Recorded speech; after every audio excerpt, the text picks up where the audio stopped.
Hello, everybody. Hi, welcome, welcome, welcome to stream.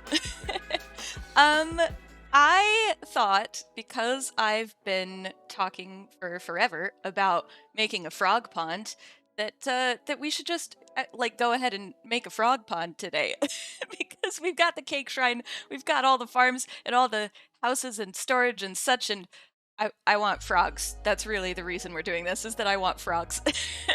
And I bought tadpoles from Clara like weeks ago, and I haven't done anything with them yet. And I also found that axolotl weeks ago, and I haven't done anything with that yet. And I want frogs and axolotls in a pond with like maybe a cute bench or two. Thank you for the congratulations on 100 followers on Twitch. It's kind of surreal. And thank you to everybody who's followed. It's great. Thank you, everybody. But the other thing, the reason that I'm staying in front of my house, or standing in front of my house, I did get honeycomb. Somebody gave me some honeycomb. I haven't waxed the copper yet. I'm gonna go do that just as we're getting started. But the reason that I wanted to start here is because this morning I walked out of my house and I found, oh, nope, hang on, wrong button. There we go. I found this donation for Cake Shrine. I don't know who did this, but look at all these rockets. I'm so excited. So there are lots and lots and lots of rockets, and now the Cake Shrine can be fully stocked. And yeah, I'm gonna just take, what is it? We have 5 rockets. I'm gonna take 5 of them just now as we go to the Cake Shrine, and then I'll store the rest in my storage. But thank you so much to whoever did this, because this is great. Yeah, so let's before we do frogs, which I know is, I mean, like, I want to get to the frogs too, don't you worry. We're definitely getting to frogs. But let's go to the shrine. Now, I haven't done anything with, here, let me not take fall damage as I go over to the shrine. I haven't done anything with like a path out this way yet, just because I haven't had time, really. Ooh, okay, actually, I shouldn't have taken 5. But that's fine. Now we have lots, and I'll just bring those back. I'm curious, because I've only ever walked on it with the firework with all my armor on, and now I'm curious, if I get a firework, how much damage it does when you're not wearing any armor. Should we? I also semi feel like we should start every episode with a cake roulette, just to see how the Cake Shrine feels we're gonna do. It feels right. So yeah, I haven't done anything to the Cake Shrine, but apparently also the copper hasn't oxidized. Oh, and we get a cake today. I'm gonna put that back, mostly because I don't feel like making another cake. She will get cake. I did get cake. Excellent prediction.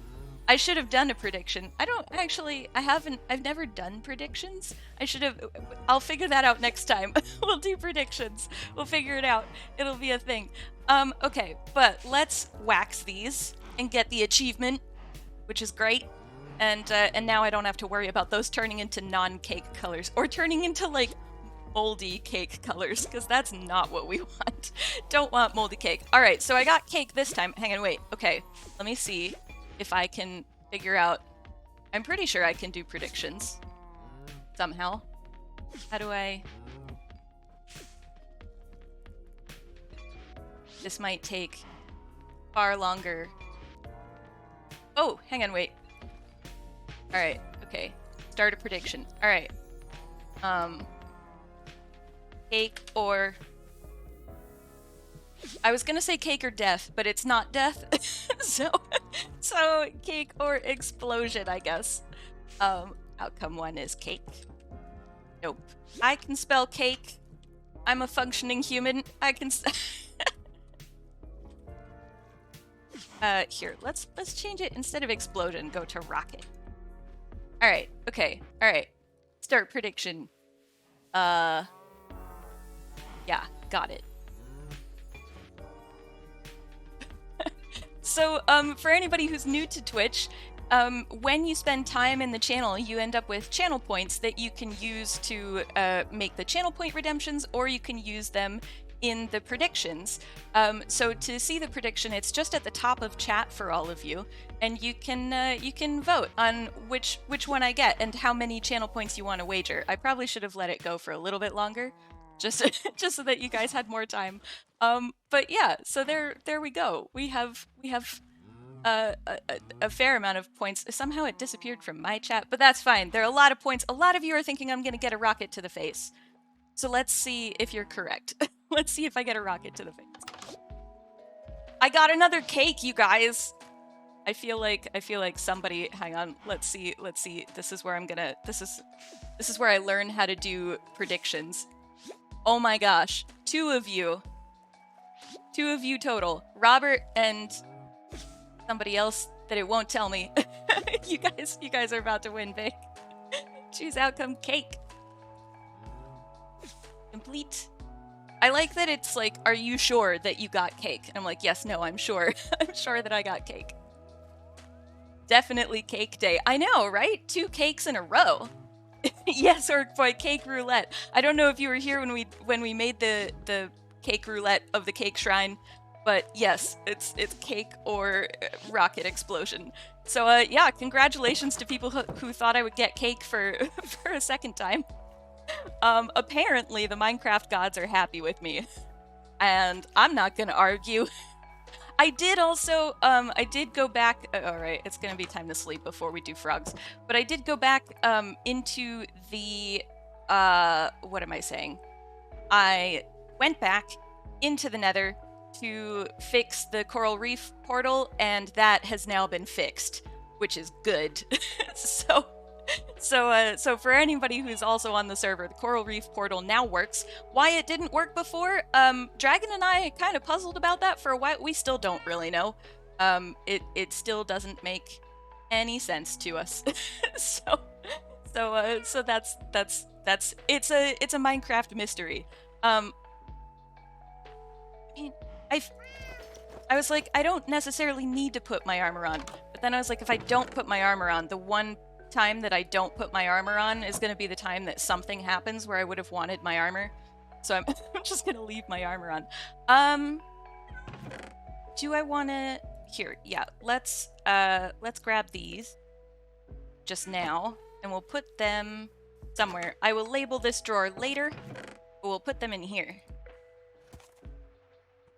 And I will also sort them later. I know they're all jumbled, but I'll sort them later. So thank you again to whoever sent all of the rockets. That's really cool. So this is the area that I want to use for the frog pond. Sorry, I realize I've been completely ignoring chat. On mobile, you can also see it in the same place as point redemptions. That's cool. I think you can also do that in desktop as well. Blaster Blasta. Gaelic for tasty. Robert, do you speak Gaelic? Or, well, do you speak Irish or do you speak Gaelic or something of that nature? Cake, nice. Minecraft version of Loki was playing with us. Yes, very much agreed. But in my favor, so actually I'm kind of okay with it. Okay, so I was thinking of turning this into the frog pond. Frog/axolotl pond. And I have some materials. You believe so, but mobile has a tendency to hide things. Ah, that's good to know. So I have some materials. I don't know if I'm going to use all of these, and I don't know if I'm going to use only these. Well, I kind of want a cute little bench or something, so probably gonna add a few materials to this. But I thought like some flowers and some bushes and leaves and moss and such. But then also some mud in places. I feel like frogs like mud. So I've got some water bottles so that we can convert some dirt blocks into mud. You have a little bit of Gaelic, but nothing all that impressive. Yeah, I can say maybe 3 things in Gaelic, and that's about it. So, but I mean, it's better than nothing, so that's pretty cool. And actually, you probably know more than I do, in all honesty. Okay, so these are the materials, but I think what we'll probably do first is get some kind of a pond. I do also like the podzol, and I don't have Silk Touch on my shovel yet because I keep trying to get it through enchanting, and I keep failing to get it through enchanting. And really, I should just put an order in with Clara and like bite the bullet. And I keep thinking, yeah, but maybe like one more time, and it's the same as cake roulette. Maybe next time. But yeah, so I need Silk Touch on a shovel, but I'm gonna use a pick at the moment to get the podzol, because if you try to mine the podzol without Silk Touch, it just turns back into dirt, which is which is sad and not what I want. I like podzol as a dirt type. Dirt type? It's a dirt. Podzol's a dirt. I think I'll leave the stuff that's like right next to here, and then just have some other things kind of growing and such. The other thing about a frog pond, here, let's also just dig out the frog pond, where we don't have to, oh gosh, where we're not having to use a pickaxe just to dig a hole. So the other thing about the frog pond is that once I have frogs, they jump, right? They jump really high. So I need the frogs to not be able to just escape and like go wherever they want. So what I'm thinking is I will probably, okay, hang on. Need this to be a little bit wider. Let's do, how is there podzol down, does podzol not change over to dirt? Is that, like, I mean, I'm not going to question it. I'm just going to take the podzol. There's more under there, too. This has been here for way long, like, it doesn't. Okay, I never knew that, never realized that. So that's good. Yay, free podzol. I mean, it's technically not free. I grew the trees, but but it's close enough to free. So I forget what I was saying in the middle. Oh yeah, so the frogs, I don't want them to be able to just like leave and go, I don't know, over that way or wherever they feel they want to go. Also because there's like this pool of water down here, and I don't want them to just end up down there or like jump into my field of crops and trample my crops and such. Grass and mycelium spread, podzol doesn't. Yeah, I knew that podzol didn't spread, I just didn't realize it also didn't convert back to dirt if it had a block over it. So that's cool. That's really cool to know. What am I saying? Yeah, so I'm thinking for the frogs, if I put like a fence post, like maybe not all the way down, because I also don't want to. I don't want them stuck in the pond for forever. But if I have like a fence post here with leads coming out, then hopefully that'll keep the frogs in a relatively contained space. That's my thought. I haven't done anything with frogs in Minecraft. I haven't played with frogs terribly much or like at all. I've admired them in the wild, and that's the most I've done. So I'm hoping that that'll keep them at least relatively contained in this pond. Hello, Ms. Halcyon. I did say that right? I know I asked you to correct me last time. I'm pretty sure that's what you told me. But hello and good morning. Nailed it. Excellent. Cool.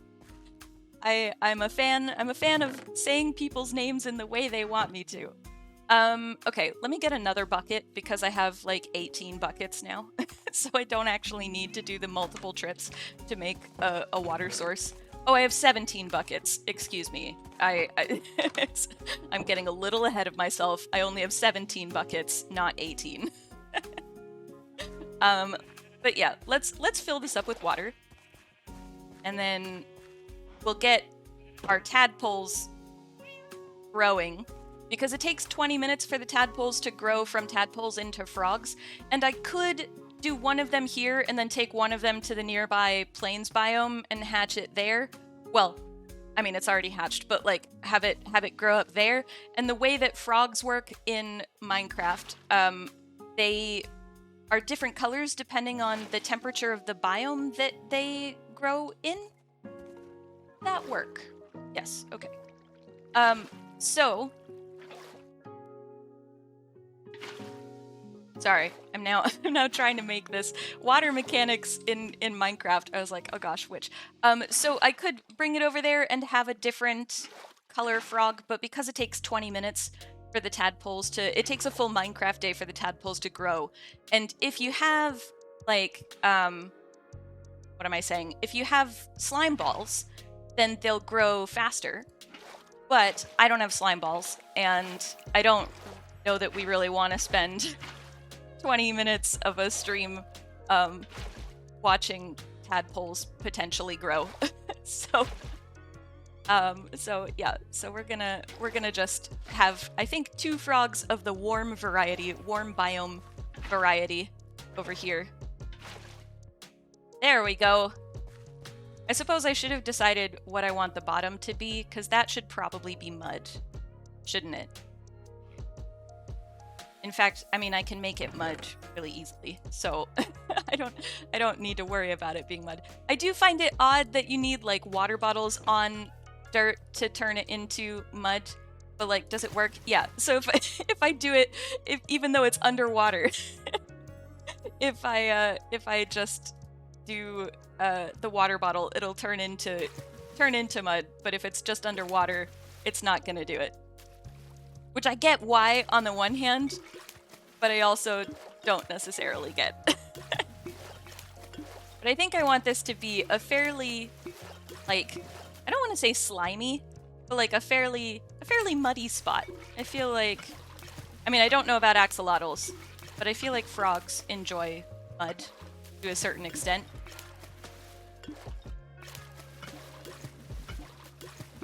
And then what I probably should do is, where should I? Oh, right, okay. I mean, some of them are gonna are gonna not stay grass. I suppose they probably... Does grass stay grass underwater? The questions I never had to answer in Minecraft before. Will grass... I mean, like, I know that one turned to dirt, but, like, will the rest of these turn to dirt, like this one? Or will it stay grass? There's a part of me that's like, it doesn't stay grass underwater, or doesn't... It turns back to dirt. Alright. Oh, right. Okay. As we've seen. Alright. That's fine. I'm wondering, though, if putting a little bit of... Oh, no. Hang on. Can we just... Can we just do this a little bit easier? Also, my shovel is so efficient that I end up digging more than I need to. The difficulties of having efficient shovels.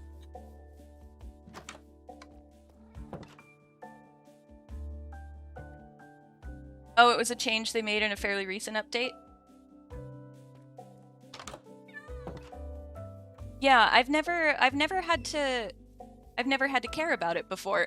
so I never really did. So it's interesting. I'm realizing I didn't need that many water bottles once I had a water source, but it's fine, you know, everything's fine. You guys are used to me. You know that I'm not necessarily organized. Yeah, so I like the kind of slimy element-ish, but I also am thinking of having like some waterlogged leaves and things, and then maybe some like moss around. And I'm almost wondering if getting some... That's the downside of having converted all of these. That now I'm like, oh, but I want the mud. Because I've spent the time making the mud, which makes 0 sense because I could just do the what am I talking about? I could just do the same thing I just did with the water bottles in the dirt, so I don't actually need to silk touch this. But this is where my brain is at today, you guys. It's one of those kind of weird days, which apparently you all enjoy. So so I'm not gonna question it. But yeah, I think if we get some like waterlogged leaves, I wonder actually if we do a little bit of waterlogged leaves on the bottom too.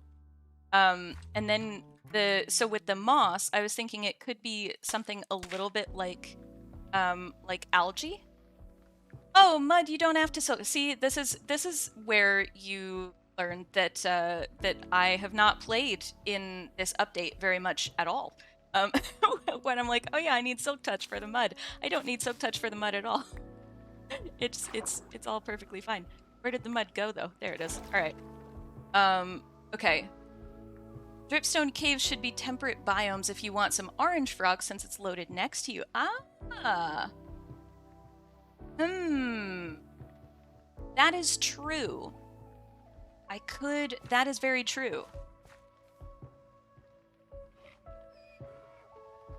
If I can keep the frog in the area and not have it, like, jump onto Dripstone when it hatches. Not hatches, when it grows up into a frog. I keep saying hatches, but they've already hatched. So that is very clever. I'm now concerned that, like, the frog would jump onto a stalagmite and die, and that would be really sad. With the various changes that happen in Minecraft, it's hard to keep track. Yeah, and there are gonna be more soon. Which actually, we'll have a look at the mob vote videos that are currently out. I don't know if the next one will be out by the time we finish stream. I think they've been coming out around 4 p.m. UK time. But we'll definitely look at the 2 that are already out, and then maybe speculate about the 3rd one. What counts as a temperate biome? So it's anything that isn't a warm or a cold biome, effectively, which is a lot. But like plains works. I think there's like, I think lukewarm ocean counts as a temperate biome technically. I don't know if rivers do. There's a whole list on the Minecraft wiki that I was semi looking at, and then I have obviously promptly forgotten all of it. But there is stuff on the wiki that talks about which biomes are which. So you can, if you go to either frogs or tadpoles, the lists are in both of them. But the tadpoles is the only place where it says it takes them 20 minutes to grow up, which is why I was like, oh, I should look this up before stream so that I can judge whether it makes sense for us to wait for them. But if we do, okay, so what we'll do, I have an idea. If I go get the frogs and I put, well, okay, they're not frogs, but if I go get the tadpoles, right? We have our, also, isn't this the cutest little icon art? Just like the little tadpole peeking up from the bucket at you. I think it's adorable. A lot of my decisions in Minecraft and a lot of the things I like in Minecraft are based purely on how adorable things are. Also, a lot of my decisions in life, in general, are based on how cute things are. I enjoy cute things. But the idea is, if we let one little tadpole down here, and then we go, aren't they adorable, Moon? Oh man, I love them. Especially because the darker pixel in the middle makes it look like they've got a little surprised face. They're just like, whoa, hi! And I enjoy it. But yeah, so if I release one tadpole here to grow up here in the warm biome, and then I take one down to the dripstone cave, then when this one turns into a frog, we'll know that the other one is about to turn into a frog or has just turned into a frog or something, depending on when I notice. because let's be honest, sometimes I'm not the most observant person in the world, despite being an archaeologist where I literally find stuff in dirt for a living. I'm significantly better at finding stuff in dirt than, noticing when tadpoles turn into frogs. But yeah, I think if we do that, then we'll know when the one, depends on if the cave is loaded where I am. It should be, oh, unless it's too far down, you think?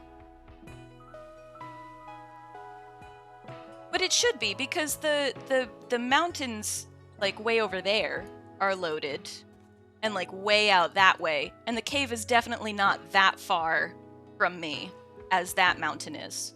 And that's where it seems like the loading is kind of not quite there. Doc wants to kill the cute dino. I like the cute dino. It's so cute, and it finds new plants. But yeah, I'm reserving full judgment until I see the tough golem. But at the moment, my vote is for cute plant dino, personally. At the moment. Okay. Let's do little tadpole. Oh my gosh, they're so cute. I hope, so long as they don't do the thing that like some other mobs often do, where they just like beach themselves. But it seems their AI is probably closer to fish than like squid or what else? I guess the axolotls sometimes beach themselves. Okay, so then if we go down here, I'll have you know, as clumsy as I am, oh, hello. You can stay over there. Maybe. As clumsy as I am in Minecraft, I have not once unintentionally fallen down this cliff. So I feel like that deserves a prize. I have just unintentionally failed to fall down the cliff as I say that. But you know, I've never intentionally fallen down the cliff. Are we in the biome? So this is okay, yeah.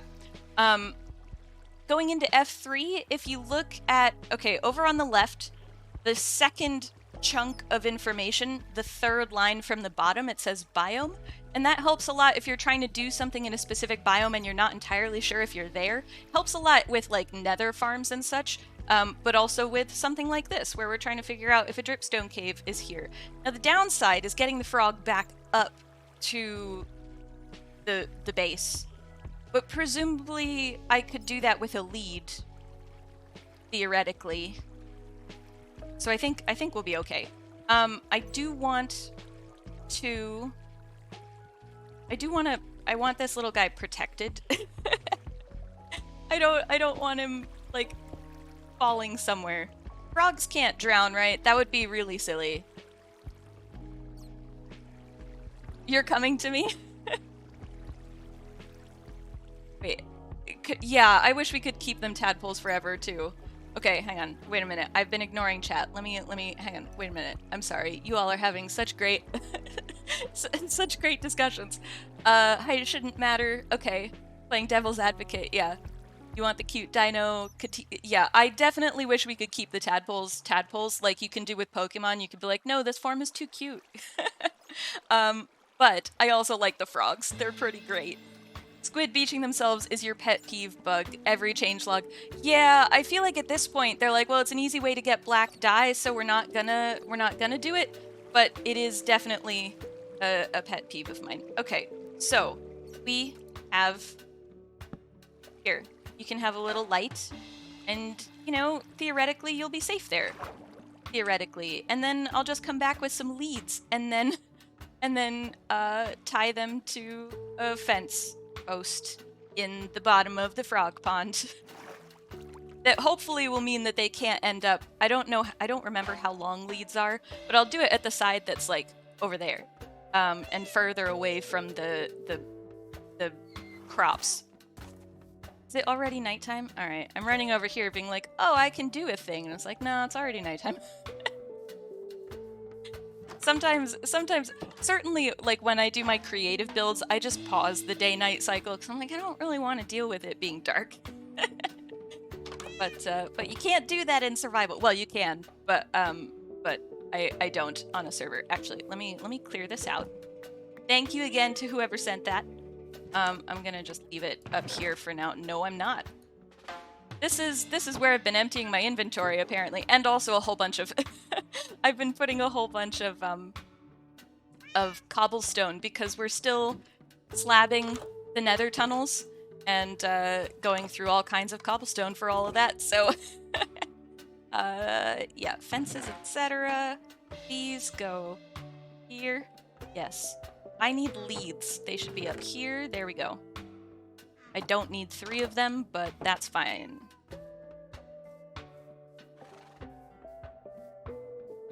Feel like Minecraft squid exists to vex you. Your first ever Minecraft death was to a squid? What? Did it just get, like, all up in your square and not let you surface or something? Or how did you... Yeah, Laws of God, same question. Robert, how did you die to a squid? I'm now so curious. I'm going to, while we wait for Robert to answer that question, I'm gonna put some mud around here.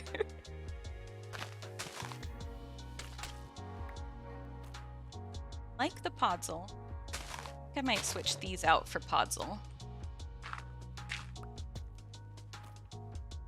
And also these two, because it looks weird if that's not podzol. Although I suppose I could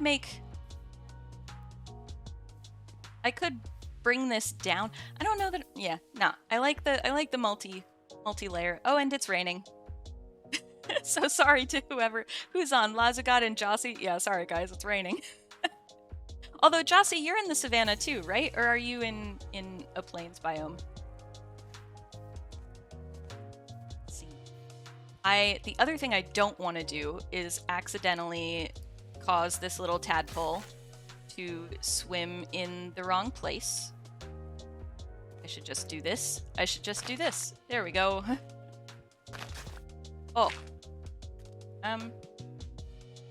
You're in Sunflower Plains, but you're currently in a cave. All right, well that's caves help.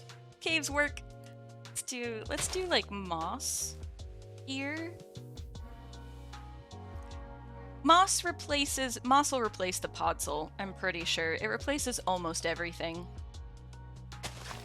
Oh. No. Okay, I need to not I need to alright, it's fine. We'll do this, and then we do a podzol here.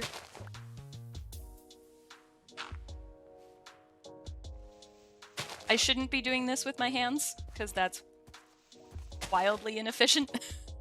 But here we are.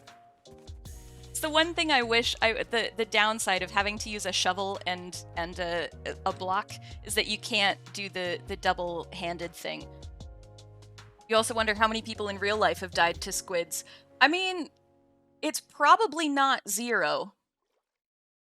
It was a bug. Oh, it was counted the boat bobbing up and down and and when your boat bumped into the squid, it decided to add all of it. Oh no! Oh gosh! Oh no! Grain is nice. It helps you make backstock for your shop. That's true. That's very true. Okay.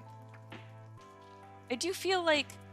I'm not sure I'm feeling the moss. It feels a little too green, unless I bring it down here. And it's just like this very green patch of...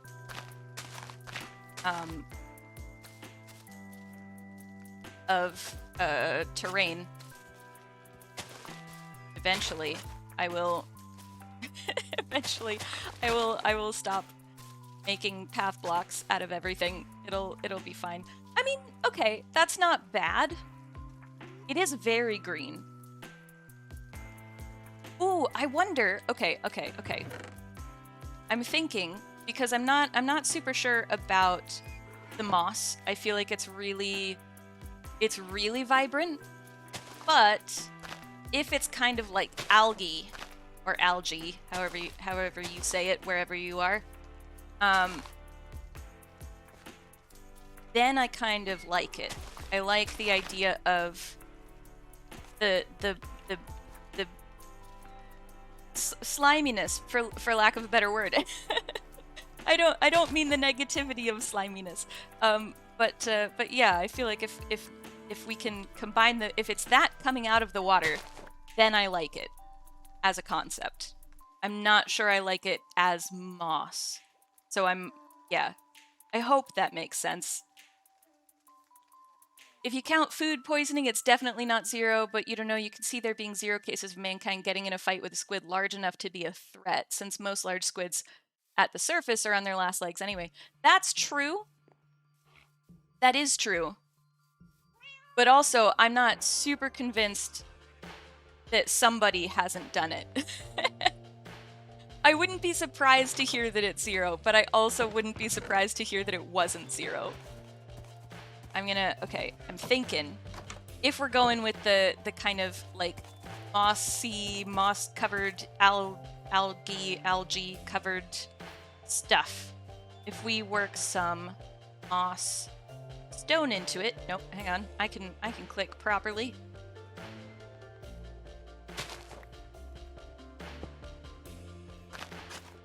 Nope. Yeah, I like this. I'm liking this. Okay.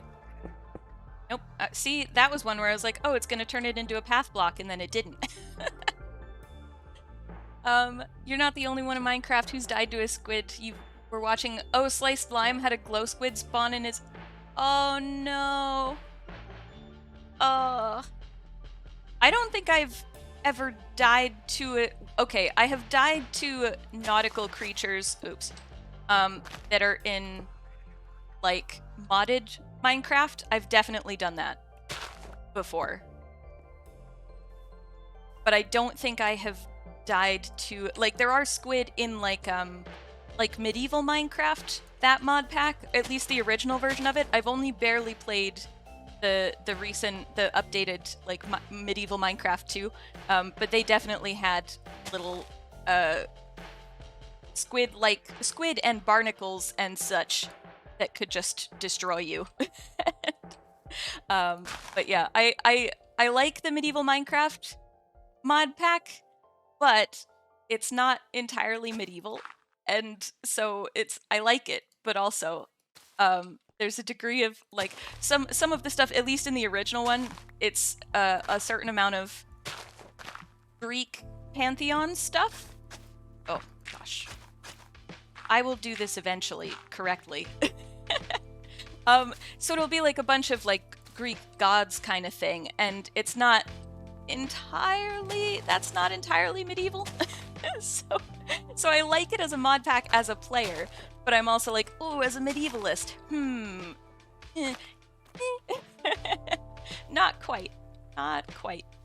Let's do this and do some more mossy cobblestone. At this point, I'm just putting things kind of randomly to vary the terrain a bit, just because I like variation in the terrain. Do more of this. Yeah, let's do, okay, so let's do another patch like here. There, and then if we do, I don't know, let's see, if we do this, and then I do some moss, but then I have some of this. I kind of want one down there. And that does kind of work for me, actually. I'm kind of a fan. I know that shovel isn't the most efficient thing for for moss, but it's what I'm using, so it's fine. The immersive weathering mod. No, I haven't seen the immersive weathering mod. Is that one that like does weathering to other stuff, like it would in real life kind of situation? Because that would be cool. I know that was part of what I was saying with well, I was saying it, I think, in the last stream, but also on the Spawn Chunks episode, that it would be really nice to, oh no, hang on, did that wrong. The downside of not having an automatic, glow lichen farm yet. Not that I need terribly huge amounts more of glow lichen, but I think like one right there. I like getting some of the harshness away from the dark. All right, some of the harshness away from the mossy color, just because it's good if you replace like all of the ground with moss, but if you don't, it looks a little bit jarring. It adds rusting iron and such. Oh, that's really cool. Yeah, I've definitely been wanting stuff that does a little bit more realistic weathering with everything. I think it'd be cool to have, if you could toggle it, so that if a player doesn't want to have to deal with it, they don't have to. Just because I can see a lot of builders being like, I don't want my builds just, you know, disappearing. Oh, that's not what I need. I just need this. And I agree with those people that they should be able to just kind of exist in Minecraft in the way that they've been able to before without having their builds disappearing. But I'm also a fan of having realistic decay mechanisms, mostly because it would also make it significantly easier for me to to talk about archaeology in Minecraft. It's not difficult to do in Minecraft at the moment, but there are certain things, like with the bite-size archaeology series that I'm doing, where I'm explaining archaeological concepts through Minecraft. Some of Minecraft's there are limitations. There are not as many limitations as you might think to explaining all of that with Minecraft blocks, but there are some, and it would be cool to have a few more things that are less, I don't know, that make that easier. On the other hand, Minecraft is totally a game first. It is not an archaeological teaching tool. so I don't want anything in Minecraft that would make the gameplay miserable for people who play it, because like that's the target audience. and I am part of that audience. I also want Minecraft to be fun to play, so soot and icicles in there. That's cool. The other big difference right now is that copper weathers but also isn't used for tools or armor. Yes, that's very true. So as soon as you start getting into, well, we only have the only realistically weathering thing that we have that tools are made out of are either wood or iron. So it's, on the one hand, it's not terribly huge amounts, but on the other hand, it kind of is. Especially because iron tools are so popular for so many people. And like, can you imagine the speedrunning community, how annoyed they would be if their armor started rusting half an hour in? Like, I mean, that would, yeah, I could hear the internet complaining from here. Yeah. Large-scale weathering sounds like something you'd want to intentionally spread the way Mus and Skulk do. Yeah, that's true. And I think if we do bring it in, like, or well, I say we. I have no say in this. If Minecraft does decide to go the weathering route with things, I do think that there needs to be like some kind of some mechanism for stopping it, basically. So either similar to like the honeycomb, or other ways that people are able to just not have to worry about copper weathering. Well, I say there aren't other ways, but like something like that. Either that or some other mechanism to do something similar would kind of be necessary in order for it to be a decent feature for a lot of people, I think. I'm wondering about making this a tree.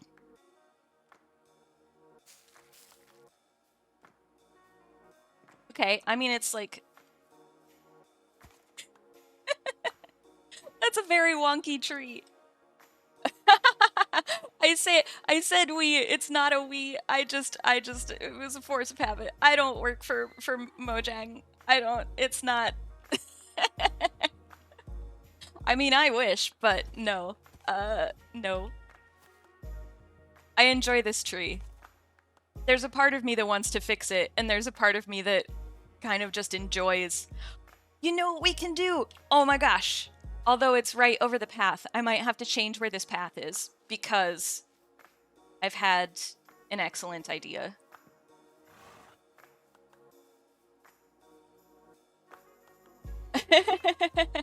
That's true. I can add mods to the server. I don't want to, at least yet, just because there are new players who haven't been able to log on yet because it's still dig season for the archaeologists, or for a lot of the archaeologists. I also was realizing that I was like, because these ones, okay, this is a related but separate thought. I was realizing that because I had renamed these ones from the animal pen, I was almost consciously avoiding using them, which is really interesting from an anthropological standpoint, but I don't want to be sitting here avoiding using fences just because they've got a name on them. So I think okay, this is my, I have, what am I doing? I have ideas. I can form a sentence. I promise. It's a thing I can do. Or do I want contrast? I don't think I want contrast. And in fact, actually, I'm not sure that signs are something we can do. Okay, all right. I'm thinking, swing on the tree. Like right, like, okay, hang on. Maybe like right. Okay. The pig out of the corner of my eye, for some reason, my brain registered that as a villager, and I was like, how? How? But if we do, okay, so if we do like this, then we do this, and then this is too, can we, okay. Go one more, and then I'll take that out. Oh, they don't connect to it? Oh, that's annoying. Frog! Okay, alright, frog, hang on. Gonna anchor you here for a hot second. You go there. Ah! There you go. If you haven't seen the frogs jump, that's what they do. So if you hatch a frog, well, no, not hatch. Thank you so much for subscribing, Lazagod. Welcome to the, oh, and now chat is overlapping with that. Okay, I moved chat because it was overlapping with all of the subtitles, but then now it's overlapping with all of the alerts. So, hang on. Let me see if I can move it. There you go. Watching in real time as this moves. Let's go like, I don't know. Can we go that low? Probably. There we go. And that should hopefully help the alerts actually stay. Although, hang on, I've now clicked into so many weird things. All right, let's go check on the other frog. If you hatch it in a warm biome, you get a white-ish frog, and they're adorable. If you hatch it in a temperate biome, you get an orangey frog. And if you hatch it in a cold biome, you get a green frog. So, we're not going to get a green frog today, but hopefully, soon, we should have a little frog down here. Hopefully. I'm probably a little bit too early because I got distracted and was talking about things before I put them down in here, but hopefully soon we have a little orange frog, which would be cool. You think you got the colors mixed up, to be honest? White should be cold. I think that as well a certain portion of the time, but at the same time, I don't, like, white does make sense as like a desert frog. Hey, there you go. Hello, frog. Come with me. Can you, do you need to, can I pull you out? Or is this like, you can hop though, buddy. Here, okay. Now, theoretically, this is gonna work if I drag the frog up here. I do have plans for an elevator. I think I've told you guys before. I have plans for an elevator up here. Okay, here we go. Here we go. The hard part is done. Come on. Come on. Come on. Here. I love how they walk. It's so cute. The hot biome one is white due to temperature control. Oh! That's interesting. Yeah, I can see the, as somebody who is, hello, as somebody who is not a biologist, I can see there being biological reasons why these colors happen that I just don't know about. But I agree, like, intuitively, as a non-biologist, I look at the frogs and I'm like, oh, the white one is in the hot biome? And the only way my brain, like, figures it out is if I'm like, well, but deserts with sand being really, like, I don't know. But yeah, temperature control is an interesting notion. So I don't necessarily like the idea of them being, like, tethered to this, but I feel like if I don't, they're just gonna wander all over the place and get lost and such. And look, they're so happy. I mean, at least they seem happy. They based it on real life, but the general public is confused because that's not common knowledge. Yes, that I can easily see. I know that they take a lot of time to, or there's a lot of energy that Minecraft puts into making things work the way that they do in real life. So I'm not remotely surprised to hear that that's how frogs work in real life, and we're the ones who just don't necessarily we're not up on our froggy knowledge, which is cool. I like learning new things. I mean, I am an academic. It's kind of it is what I do sometimes. Oh my gosh, these guys are so cute. I also, at some point, want to get some frog lights, so there is gonna be some kind of expedition with frogs into the nether. But, oh right, I was in the middle of doing this. Okay, I like the idea of the swing, but the fact that it's not connecting makes me sad. What if, okay, alright, what if I do like a trap door? That's jungle wood? What if we do like a jungle wood trapdoor? I could also do a spruce wood trapdoor, which would work. I'm gonna need to rename that fence post. I have a spruce trapdoor already. I don't remember. Ooh, and we're gonna use some stuff from storage. The original storage area. Turning them into jungle trapdoors. I'm so sad that 6 planks equal a trapdoor. I'm like, how? How does that much material disappear into a trapdoor? But I'm assuming that's another, like, game mechanic thing that is difficult to... Can I not? Oh, because there's a carpet there. Hang on.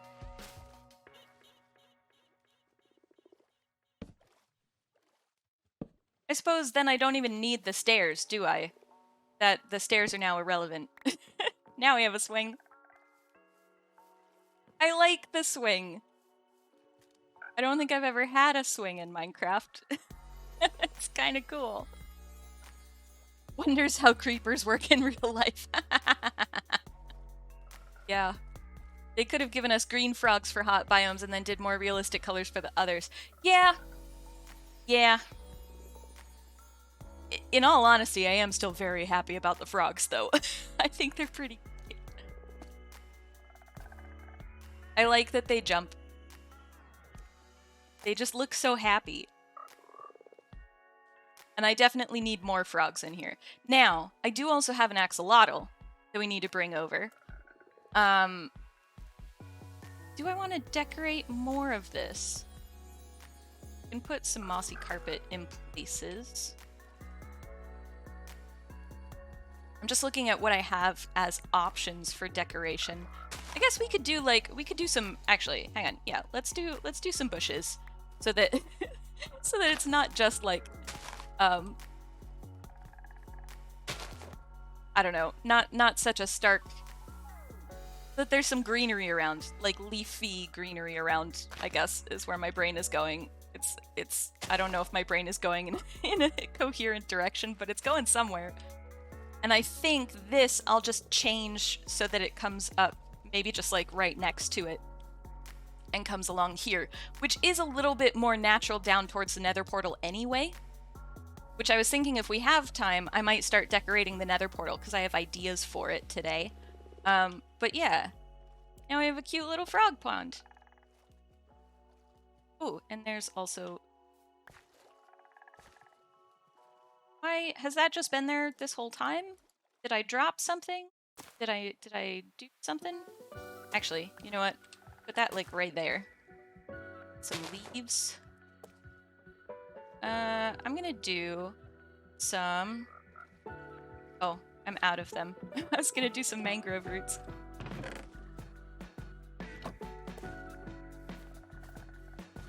Right here? And then do a leaf on top? Because then it looks like a little bush with the mangrove roots as like the stem. Fixing lack of coffee issue. Yeah, that is a very valid a very valid thing to be doing. Fixing the lack of caffeine, especially for those of you where this is your morning. Like, I imagine most of you are having some form of coffee. Gosh, okay. Multiple buckets. Now I have, what was it? I said I had 17 buckets or 16. Now I'm back up to whatever other number it was. because the tadpoles. I like the idea of this water kind of coming from the pond. So part of me that's almost thinking it would be good to, here, what if I do this? This, just to get the podzol, because I can. Then we do waterlog that, waterlog this, and then waterlog this, and we do mangrove roots and maybe some leaf there. Nah, I'll do mangrove roots again, I think. I do also have a bunch of grass in here. Here, let me put stuff that isn't named already. The stuff that's named, I do want to keep track of it. Okay. Glowberries. We do have a bunch of glow lichen. Glowberries can't really go on the pond itself, but they can go... Oh, except they don't attach to leaves, do they? They don't.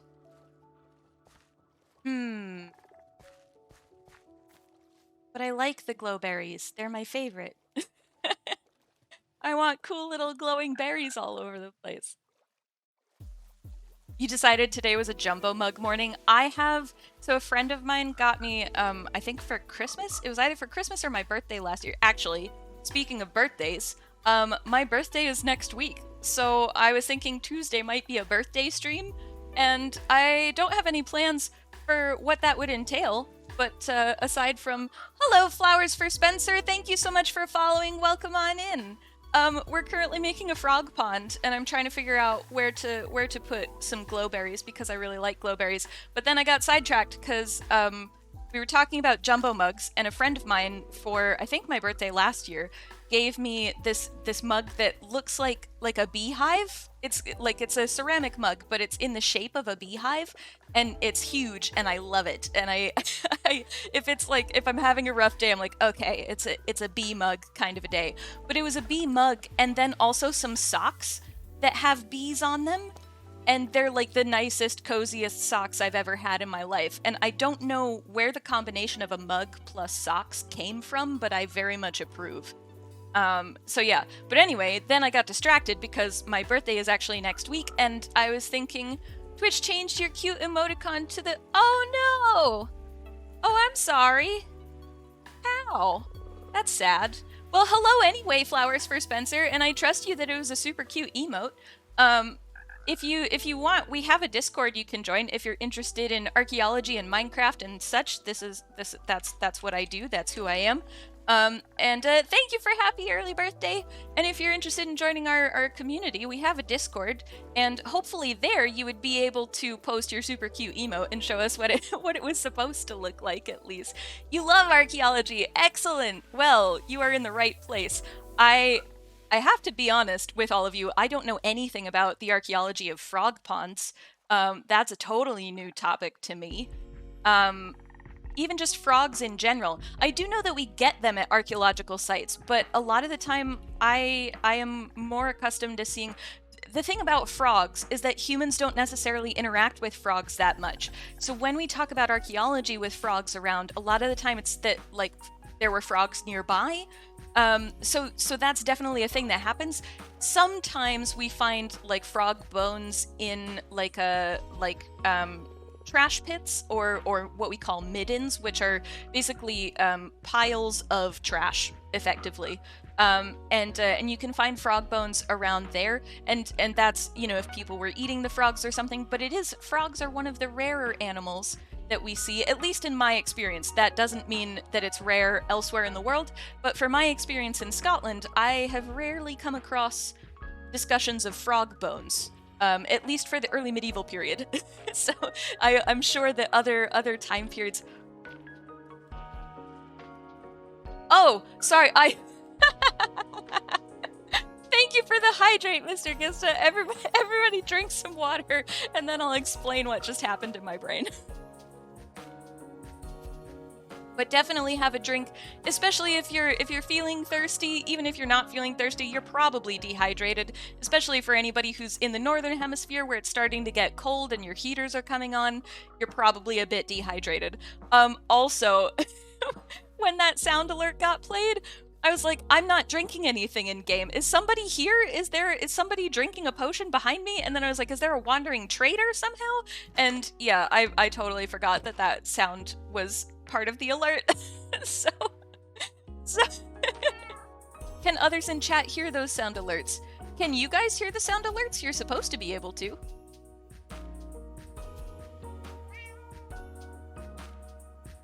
Let me know if you can't. You couldn't hear anything? What? Okay, well, okay. Do you hear the alert when people subscribe and stuff? Have you been hearing those at all?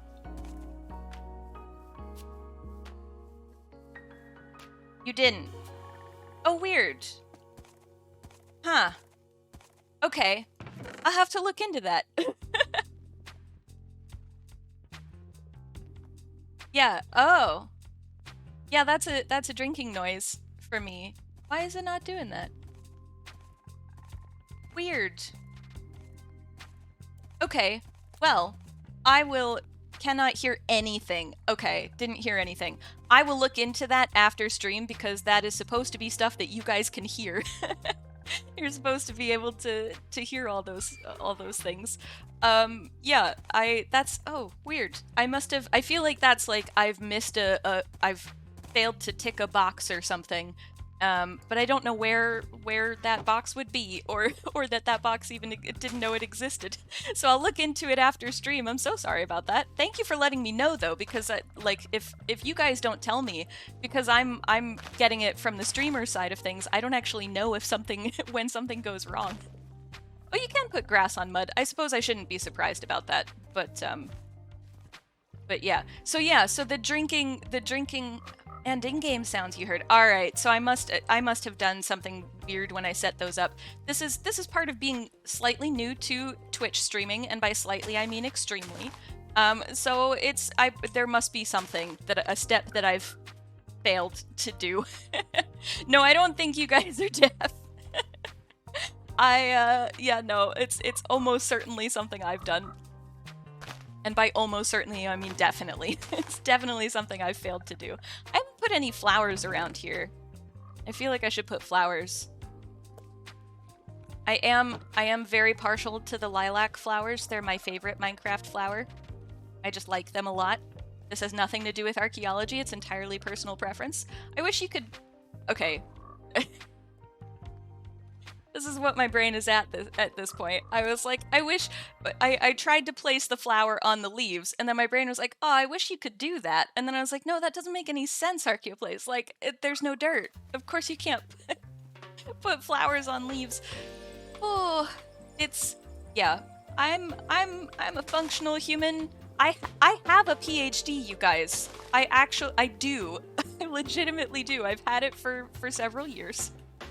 But even when you have a PhD, your brain just sometimes doesn't... Oh, Jossie, I hope that death was intentional, and if it's not... if it's not...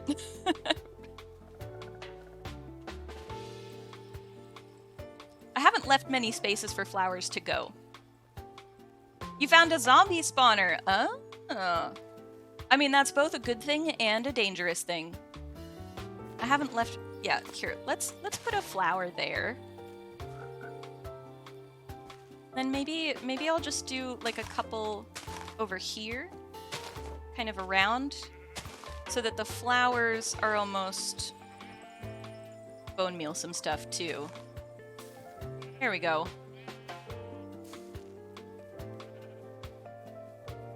How does that look from up here? Remember, we are and flowers for Spencer. We're gonna do... Am I sure about having that PhD? I am. I can actually give you a link to my PhD. It does exist. It's a brick, and it could do some serious damage if you wanted it to. It would feed a small fire. Yeah. But yes, sometimes I do question. It's always a jumbo mug morning for you, yeah. You like that you can put flowers on farmland, just don't look too closely and see that it's actually floating 1 pixel above.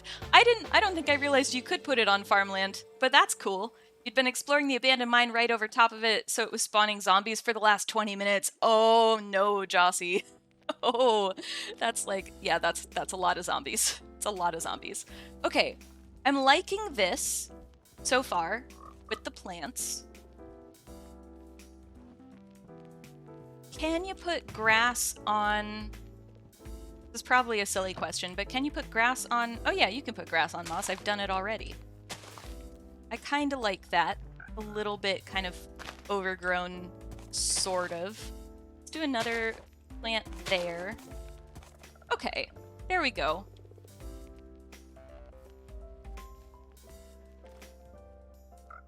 I kind of wish I had like a block here to put a flower on or something, so that there was a pop of color in this area. But at the same time, I suppose I could get rid of this. Hang on. It's just... There we go. Let's see. There we go. Okay, yeah. Now it's not like there's just a bunch of...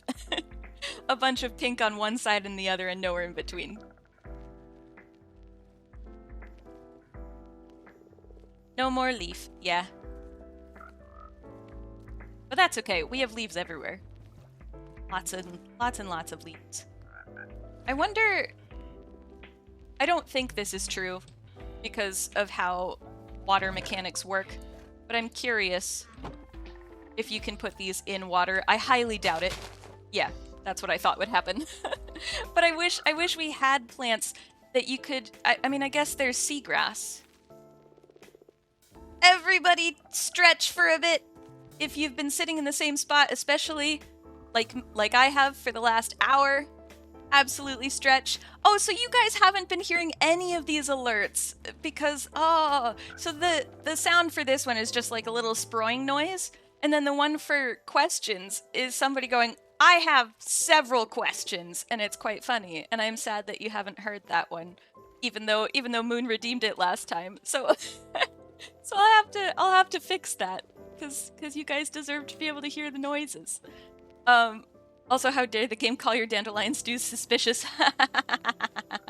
Yes, you made a flower farm for your suspicious stews. Yeah, just wanted a farm like you were growing flowers. Yeah, I wish that's the one downside of the savannas, that very few flowers naturally grow here.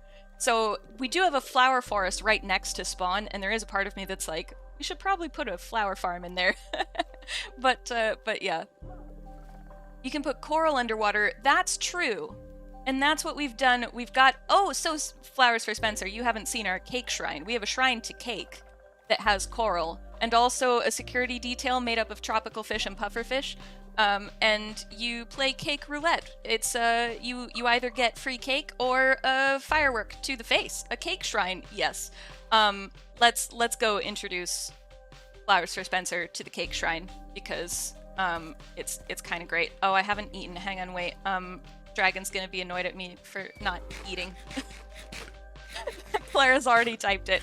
You guys both already typed it. I saw it when I wasn't sprinting. I was like, oh, I've thought of this before they've typed it, but no, I haven't.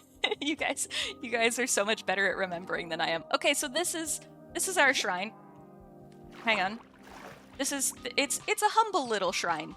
And so Flowers for Spencer.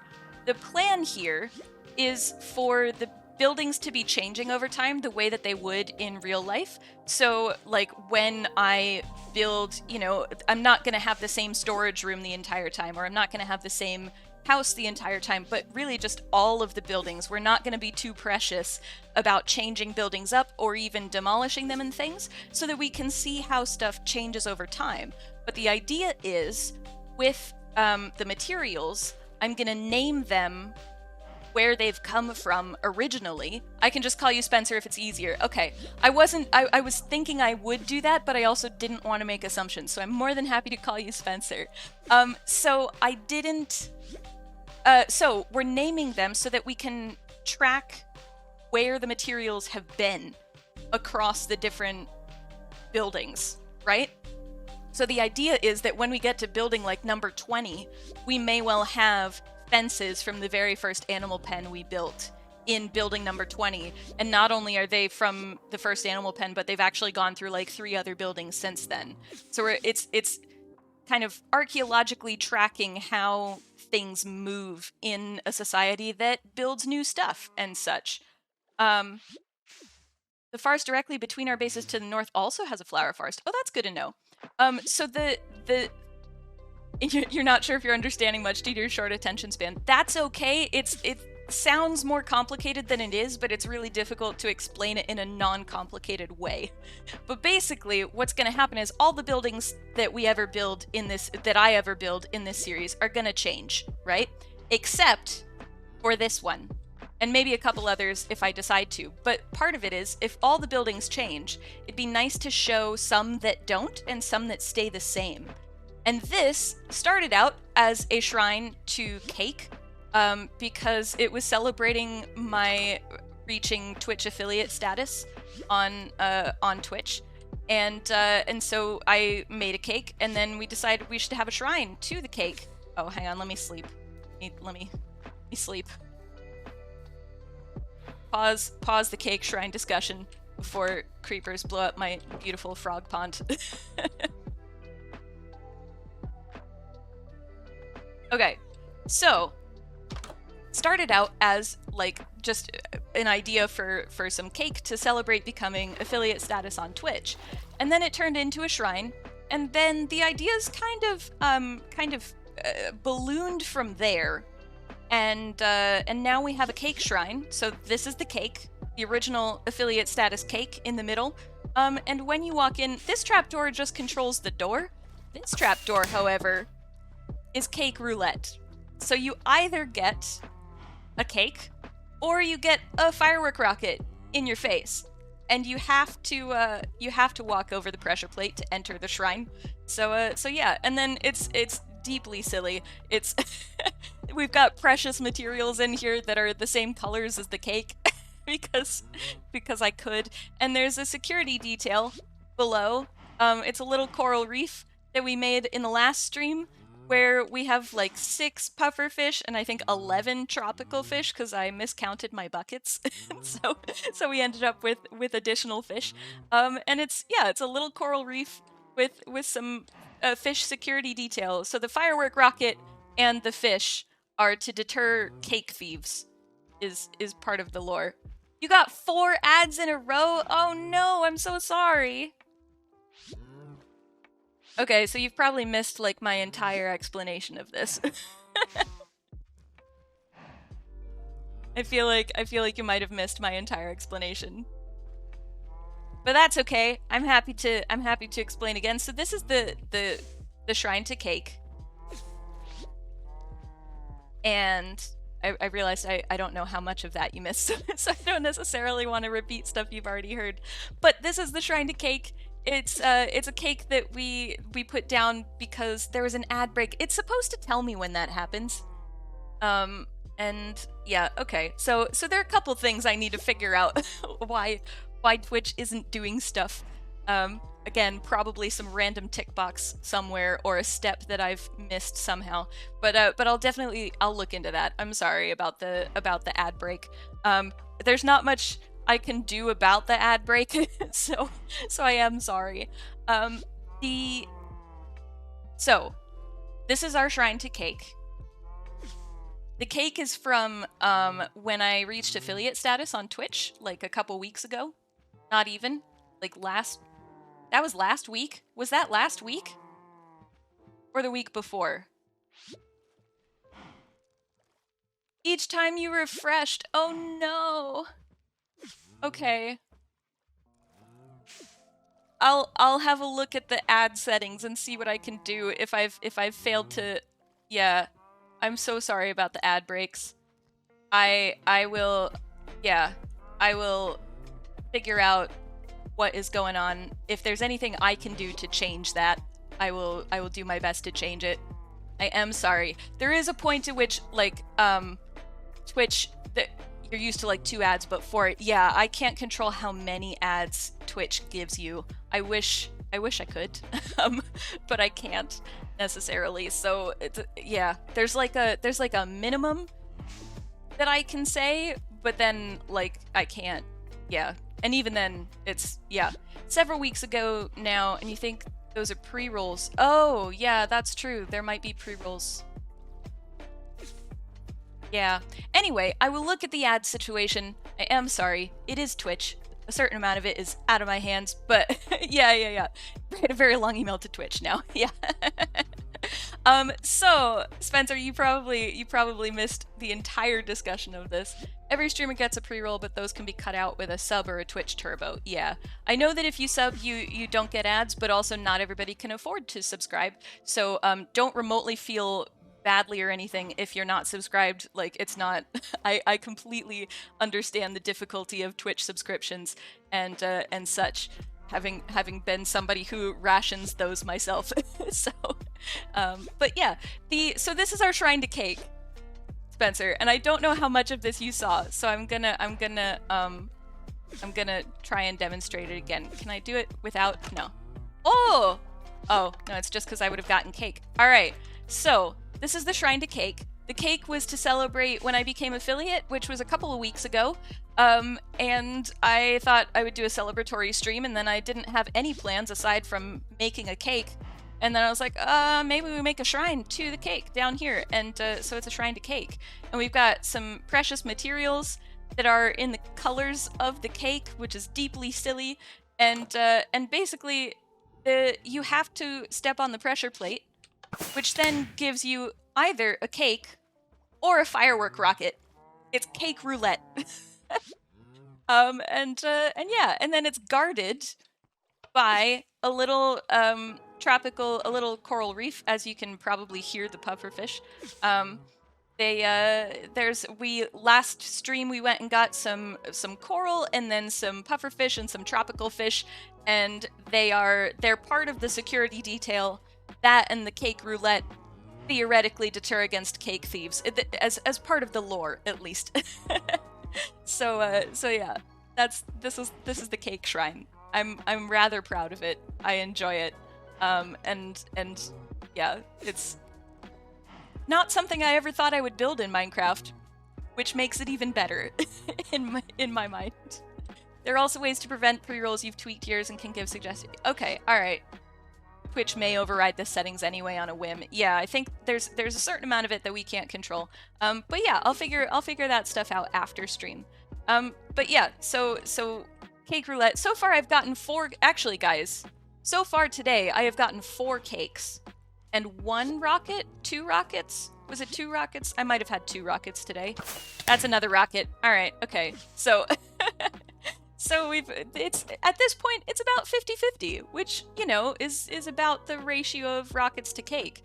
That's in the dispenser. But yes, it's a fun game of cake roulette. How to get friends to come back from school faster so you can bully them on Minecraft.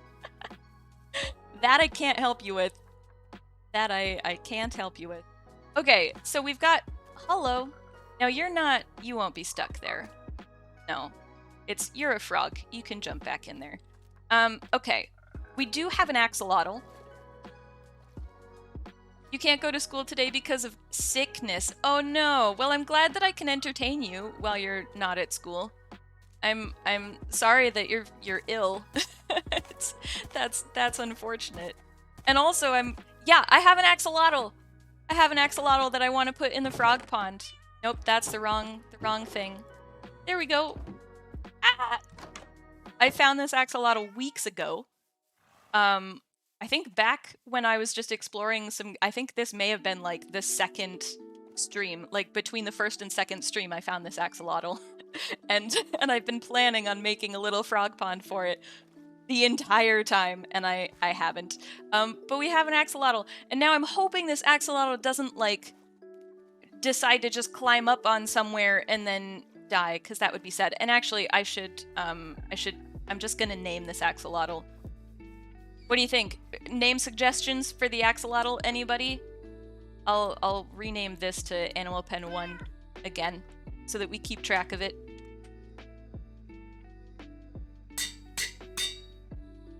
Spencer. I mean, I'm open to it. We could have Spencer the axolotl.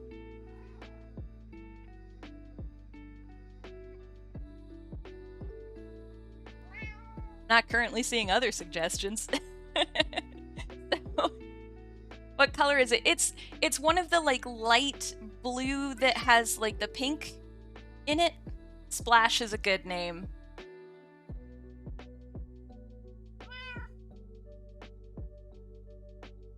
Dionysus. Call it blue?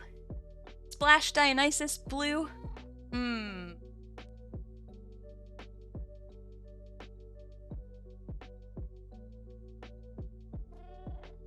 I think I like Splash. Splash is good.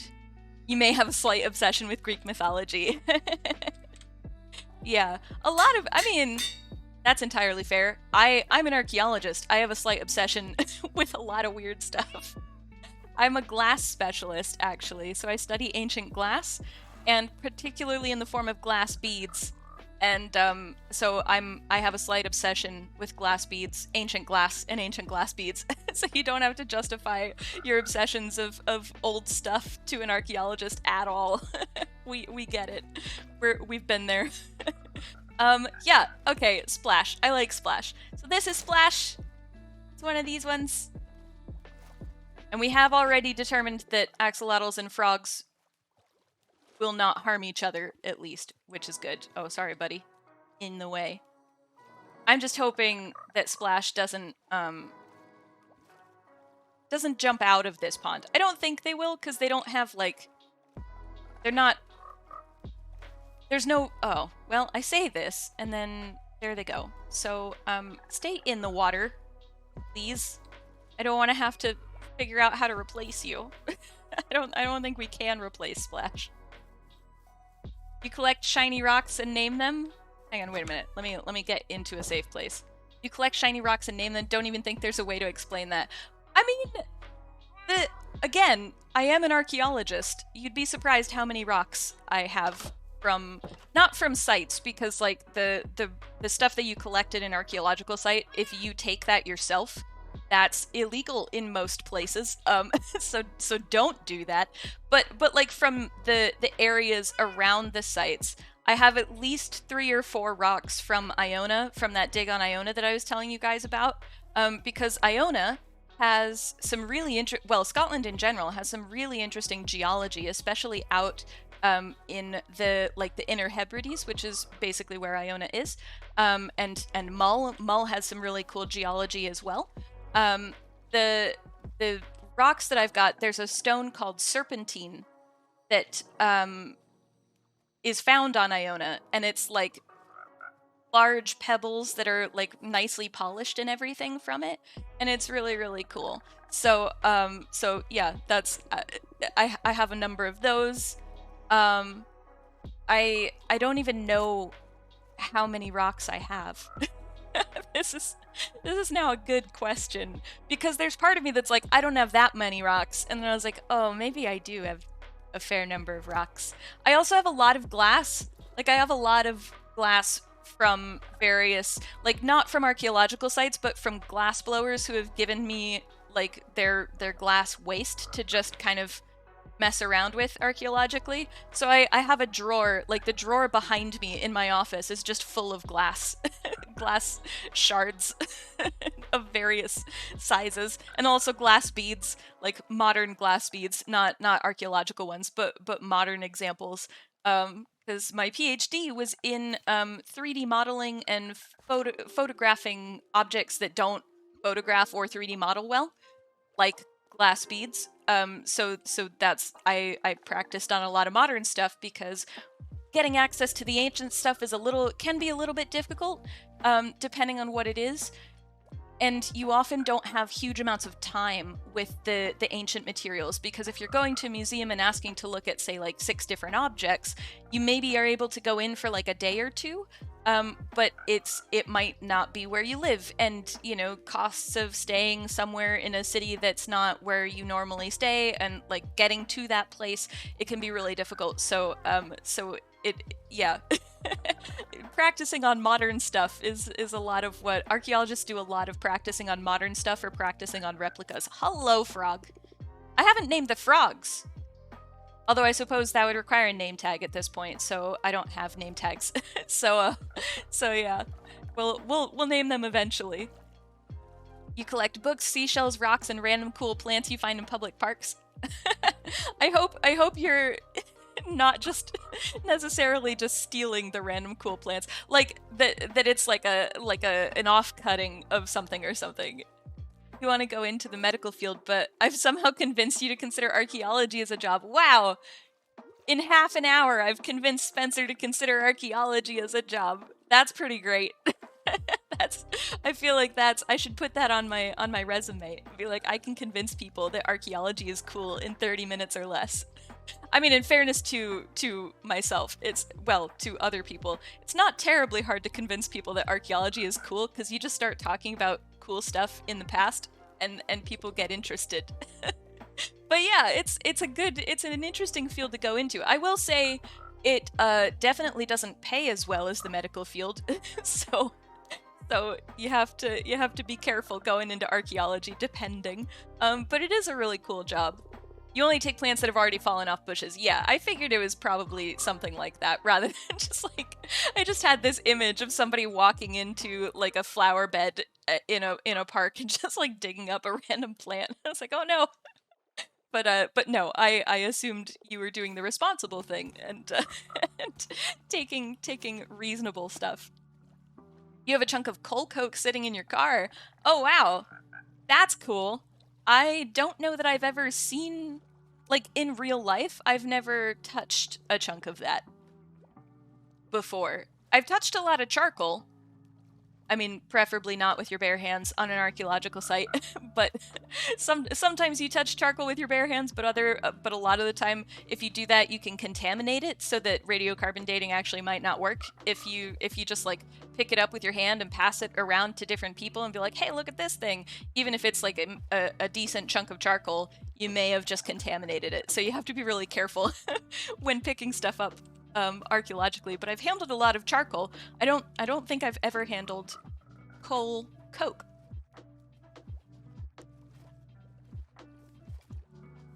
Jossie, I'm gonna let you explain what coal coke is, because my explanation would be one that I'm largely semi-remembering from Minecraft, actually, because there are mods that use coal coke. But also, I would probably get it wrong, because I would probably misremember something. So I'll let Jossie explain that. Okay. We've done a frog pond. I'm quite pleased with this. Okay, I'm disappointed in myself, though, because so far, I have not... Oh, wait, and I've got all my armor on, because I was like, if I don't have my armor on, something's gonna happen. I have a swing.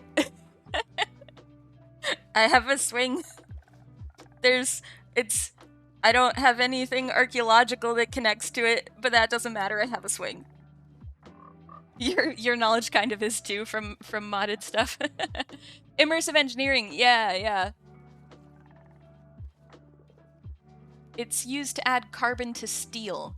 Yeah, so I think coal coke, it's like when there's a process, so basically you take coal, and it goes through some process, and I'm not gonna say what it is because whatever I'm remembering is probably incorrect, but it goes through a process that then turns it into coal coke. And so, like, something gets extracted from it, and it becomes coke, and it's almost like this... Yeah, it's like almost raw carbon, or closer to carbon, I think. You have to go get your son from school. All right, see you later, Mr. Gista. We are going to be ending stream relatively soon, but I hope your son had a good day at school. Those frogs have a swinging pad. That's true! They could climb up here! I mean, hop, probably. Because I don't know, frogs in Minecraft don't seem to climb, but that would be amazing. Also, I enjoy this angle. I'm enjoying I'm enjoying the close-up. But yeah, that would be cool. I think they're probably a little too far away from here to be able to use the swing. So that's a question. Do I consider moving the frogs so that they theoretically could hop onto the swing. I'm feeling like the answer to that might be yes. Like if I move them to this corner right here.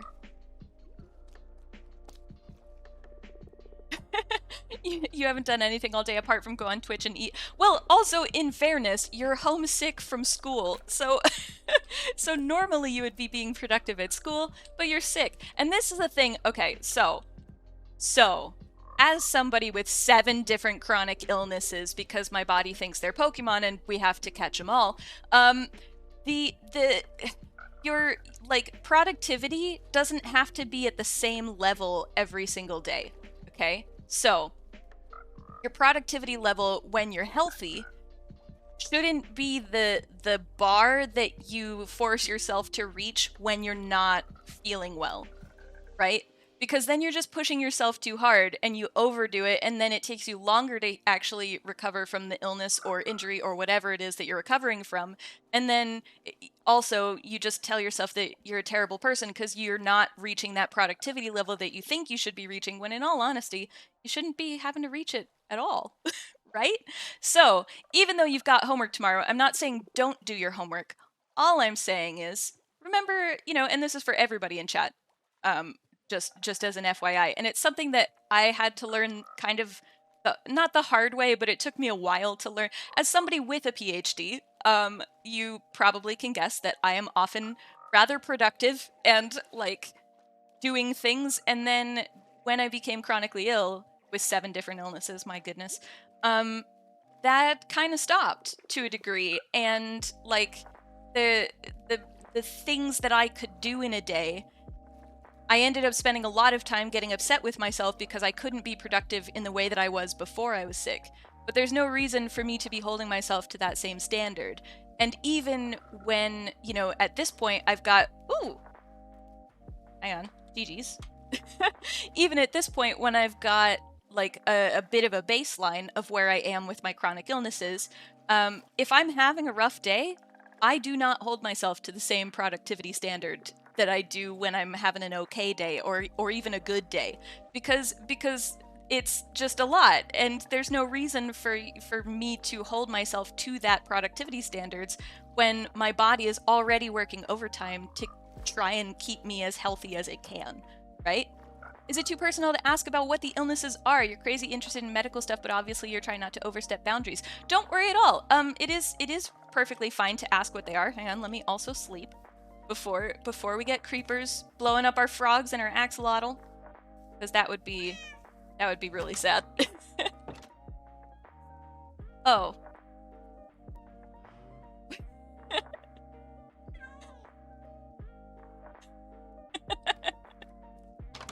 Did you?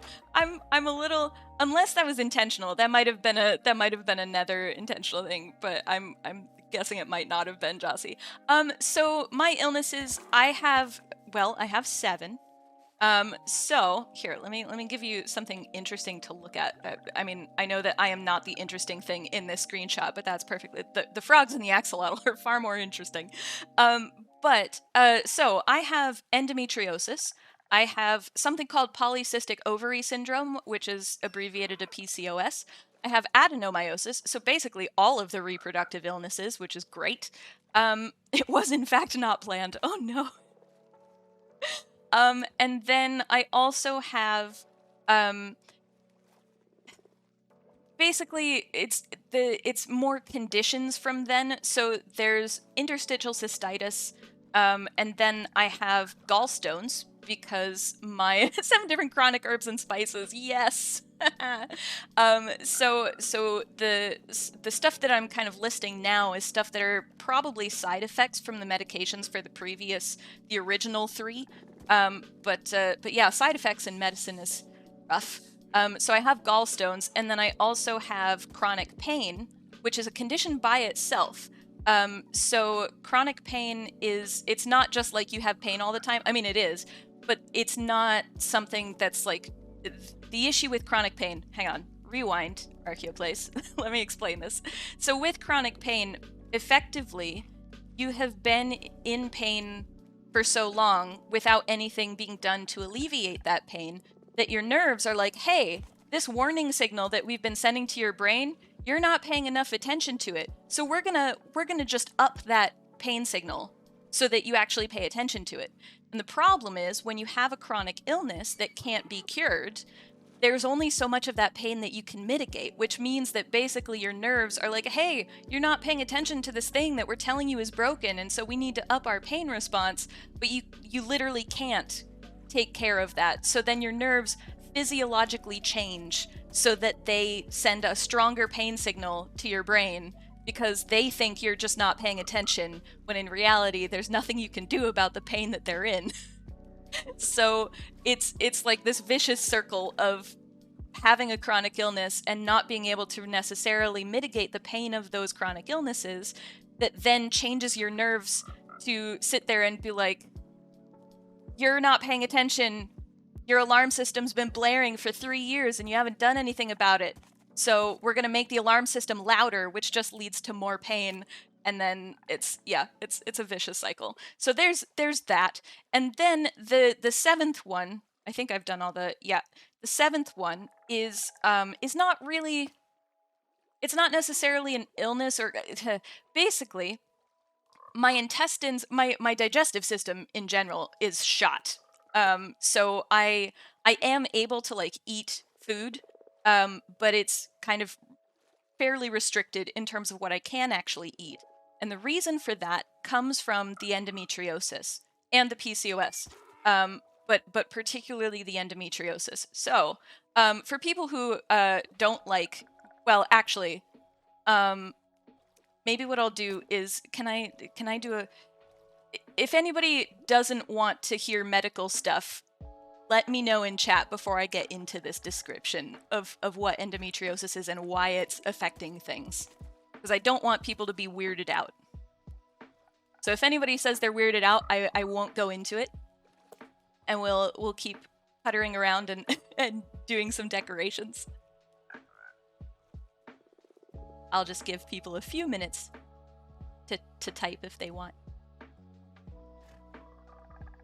Only because I know some people don't really like medical discussions, and we don't necessarily know the status of everybody in chat, and so I don't want people feeling like, you know, some people might be triggered by some of these things, or they might just not be comfortable, you know, it might kind of gross them out a little bit. So yeah, it's perfectly okay to say, no, thank you, I'd rather not talk about this.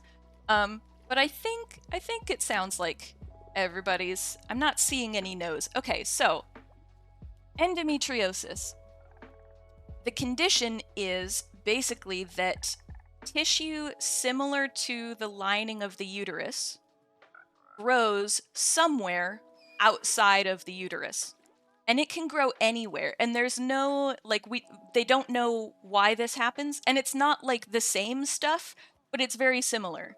And it can grow, you know, just kind of in your abdomen. It can grow in your chest. It can grow in your nose. It can grow anywhere that it feels like it, basically. So for me, I had a lot of that tissue all around my stomach, my intestines, and my basically digestive organs. And so when they had to operate to take that tissue out, well, okay, hang on. I'm getting ahead of myself. The tissue itself is not supposed to be there. So your body's immune system says, hey, there's something here that shouldn't be here, so you must be ill and we're going to have an autoimmune response, basically. But because it's tissue, the body can't get rid of it, so it just is in continual immune response, effectively. And that's true, like, even like my body with 7 chronic illnesses, my body is always having immune responses that are like, you're ill. And I'm like, no, I mean, like I am, but also, so that's one thing that tissue does. The other thing it does, there are 2 other things it does. One is that it's sticky. And so it glues your organs together, or it will anchor them in place where they shouldn't be anchored. And it can do that with organs, and it can also do that with muscle tissue, for example. So depending on where that tissue is, it can stop, say, your stomach from moving the way that it should. or it can stop your lungs from moving the way that it should. Hello, Gimme Crabs. Thank you so much for the follow. I hope we're not weirding you out with this discussion. Spencer was asking about, I was talking about my chronic illnesses, and Spencer was asking what they were. And so I was describing them and then realized that in order to explain one of them, I kind of need to explain another. So it just joined. Okay. Well, I am chatting about some medical stuff, so I hope that's okay. But even if it's not, let me know and I'll stop and, and I'll let Spencer know separately, because I feel badly if somebody walks in and starts hearing about medical things that make them uncomfortable.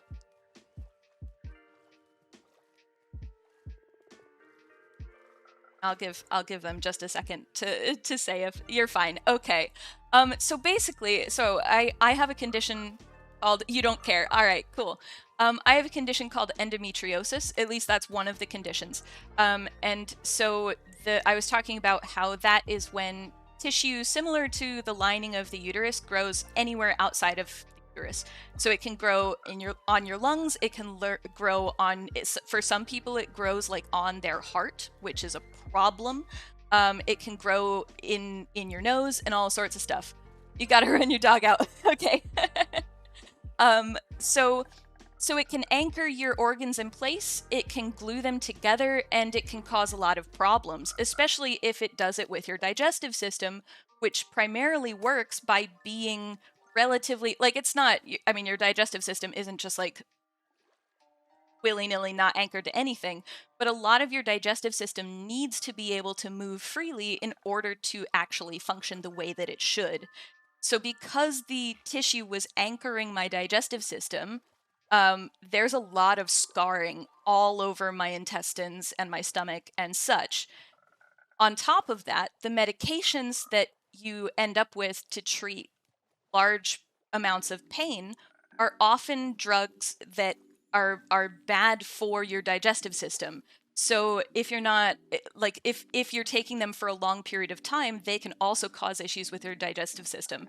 So at this point, basically, between the endometriosis and the side effects of painkillers and other medications, I now effectively have a digestive system that really struggles to function when I eat. Ad break, another one. It's supposed to tell me. All right. Well, yeah. I'll wait on the ad break. But yeah. So it's fun, and that's one of my conditions, you guys. It's okay, people in here. Let me type this in chat. I'll just let them know I'm waiting, because I know Spencer was like writing all this down and everything.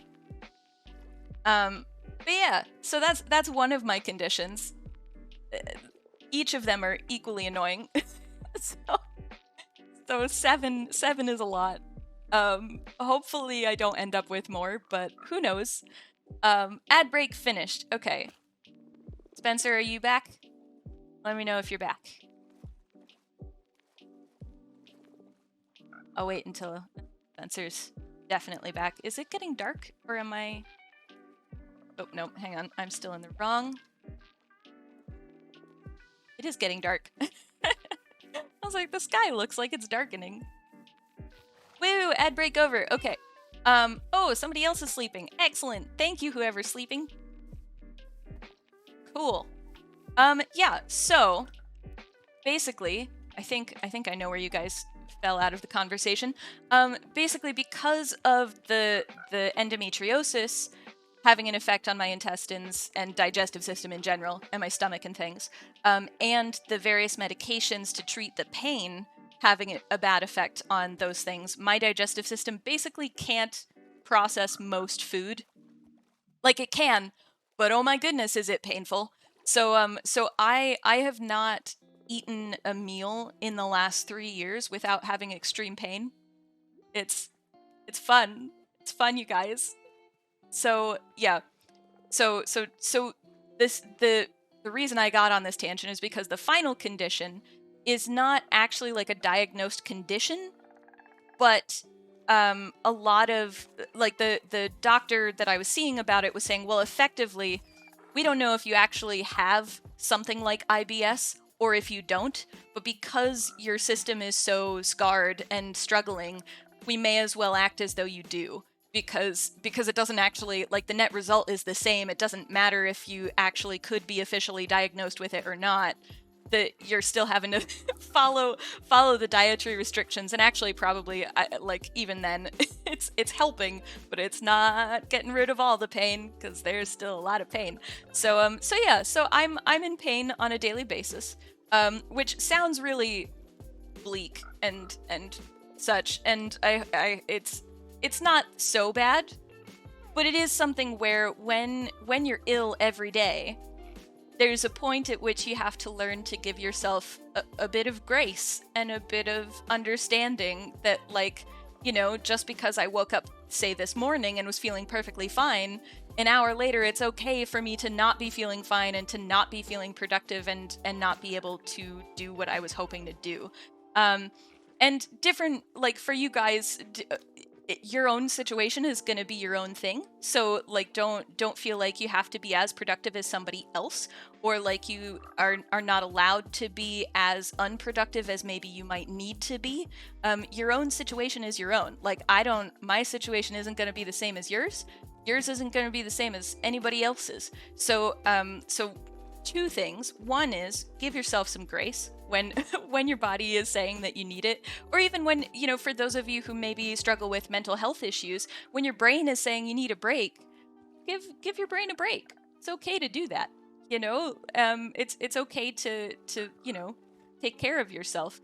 And also try not to compare yourself to others. It's really hard to do. Far easier said than done.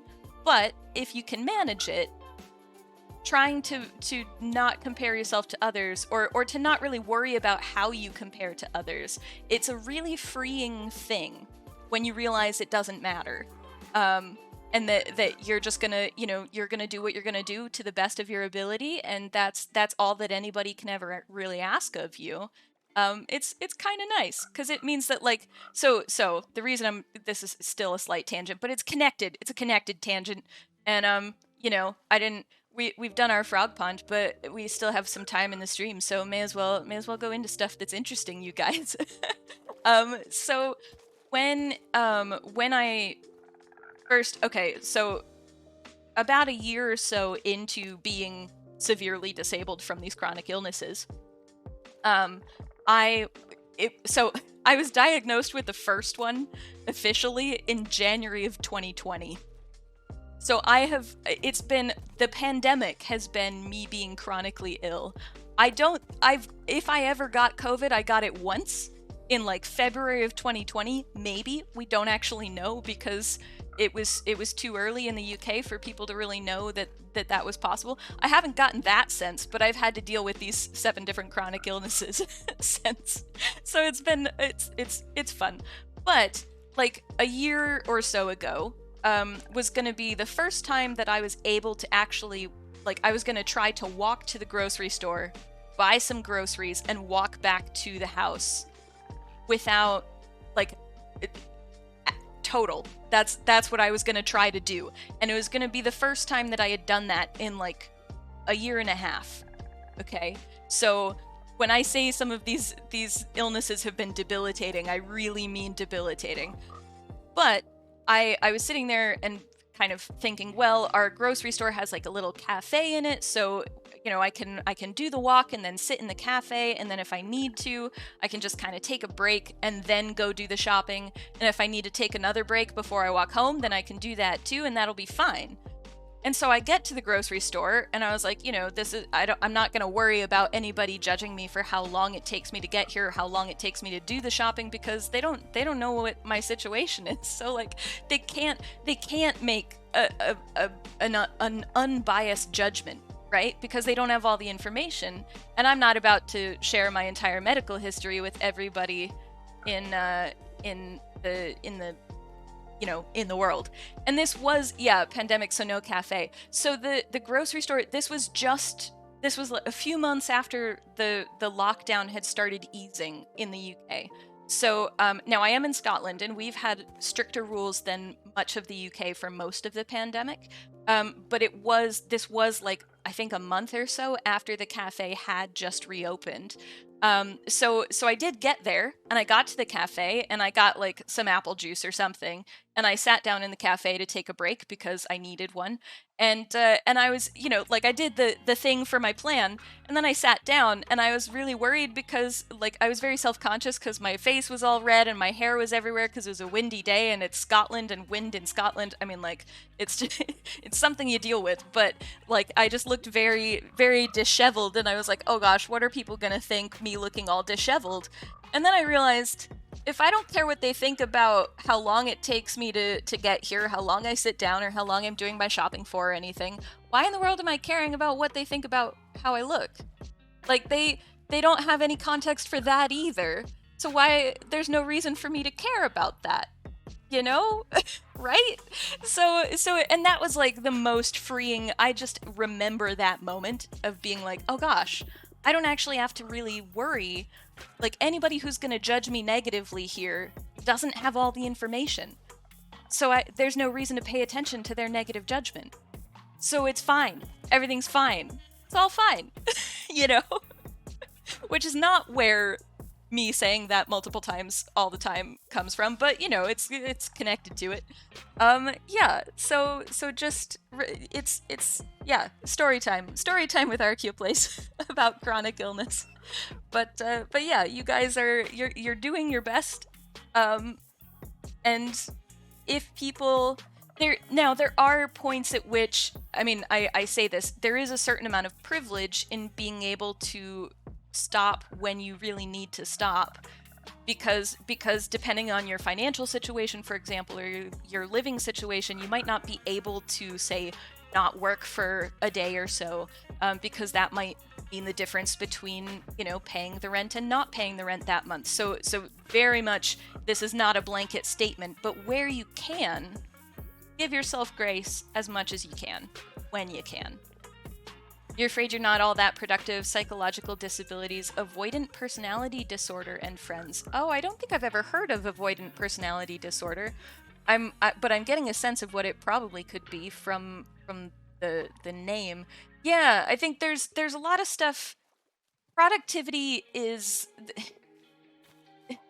if we really want to go there, capitalist society values productivity because that's what it does. And the goal is to be as productive as possible in order to make as much money as possible.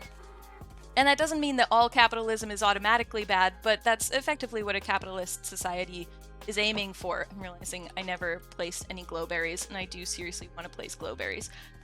So the difficulty there is that if you can't contribute to society in a productive way, or if you struggle to contribute to society in a productive way, and by productive I mean in a productive way that, like, that, say, I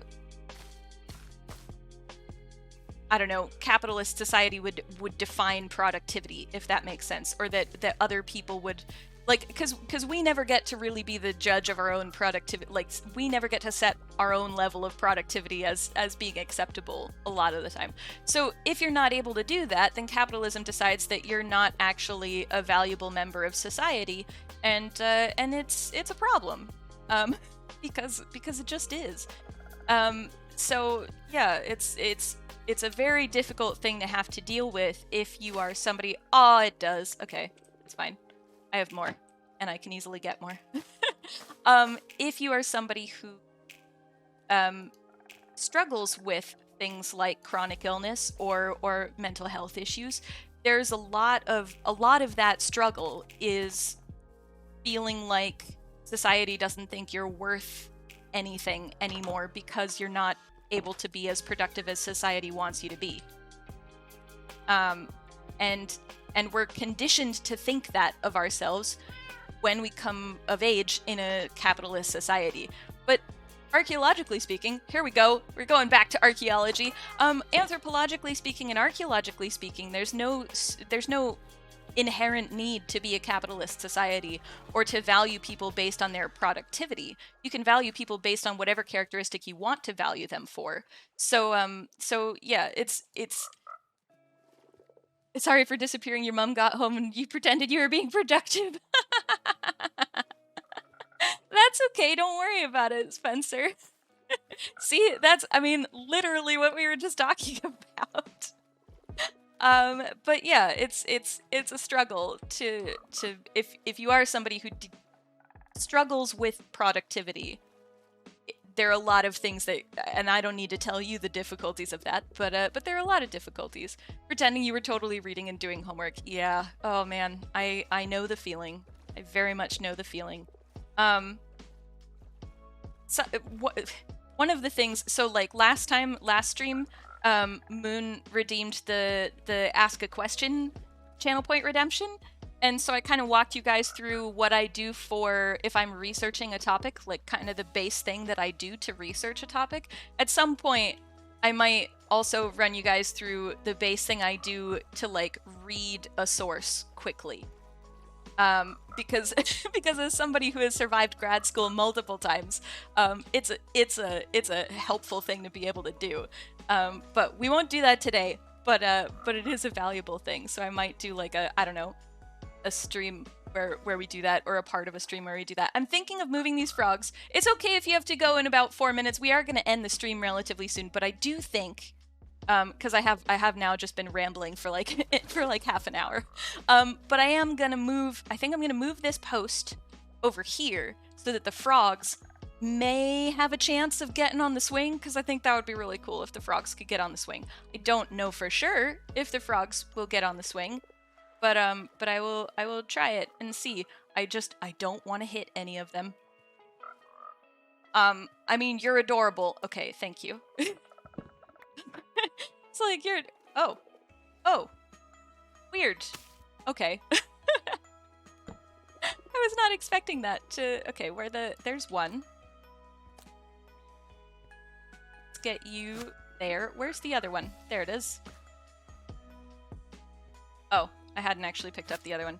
Okay, so they might be able to reach. If they can reach the other side of the pond. Oh, so close! You were so close to the swing! I promise I'm not gonna sit here until they go on the swing, but you're so close to the swing. Like seriously, just go. It's right there. You can do it. You can sit on that block. I enjoy that they're now sitting in flowers and grass. These frogs, man. This is such a good mob. Like, good job, Minecraft, for creating these frogs. They're great. And if any inspiration came from anybody who did modding or anything, good job to those people too. Good job to everybody who makes cool-looking mobs in Minecraft. I know, they were so close to getting on the swing. You're reading homework book in front of you, laptop, watching Netflix, watching the stream, and playing Minecraft. That is a lot, Spencer. I don't know that I could multitask to that degree. See, like, that's impressive productivity right there.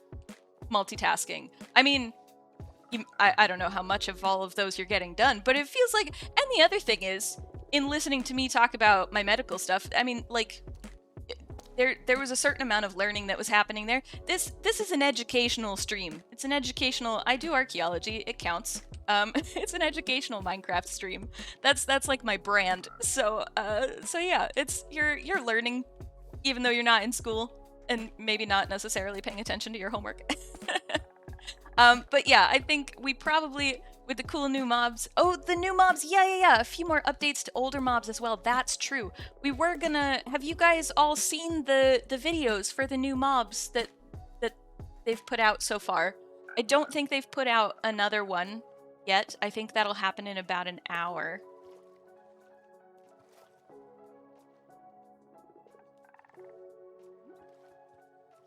Gonna just double check.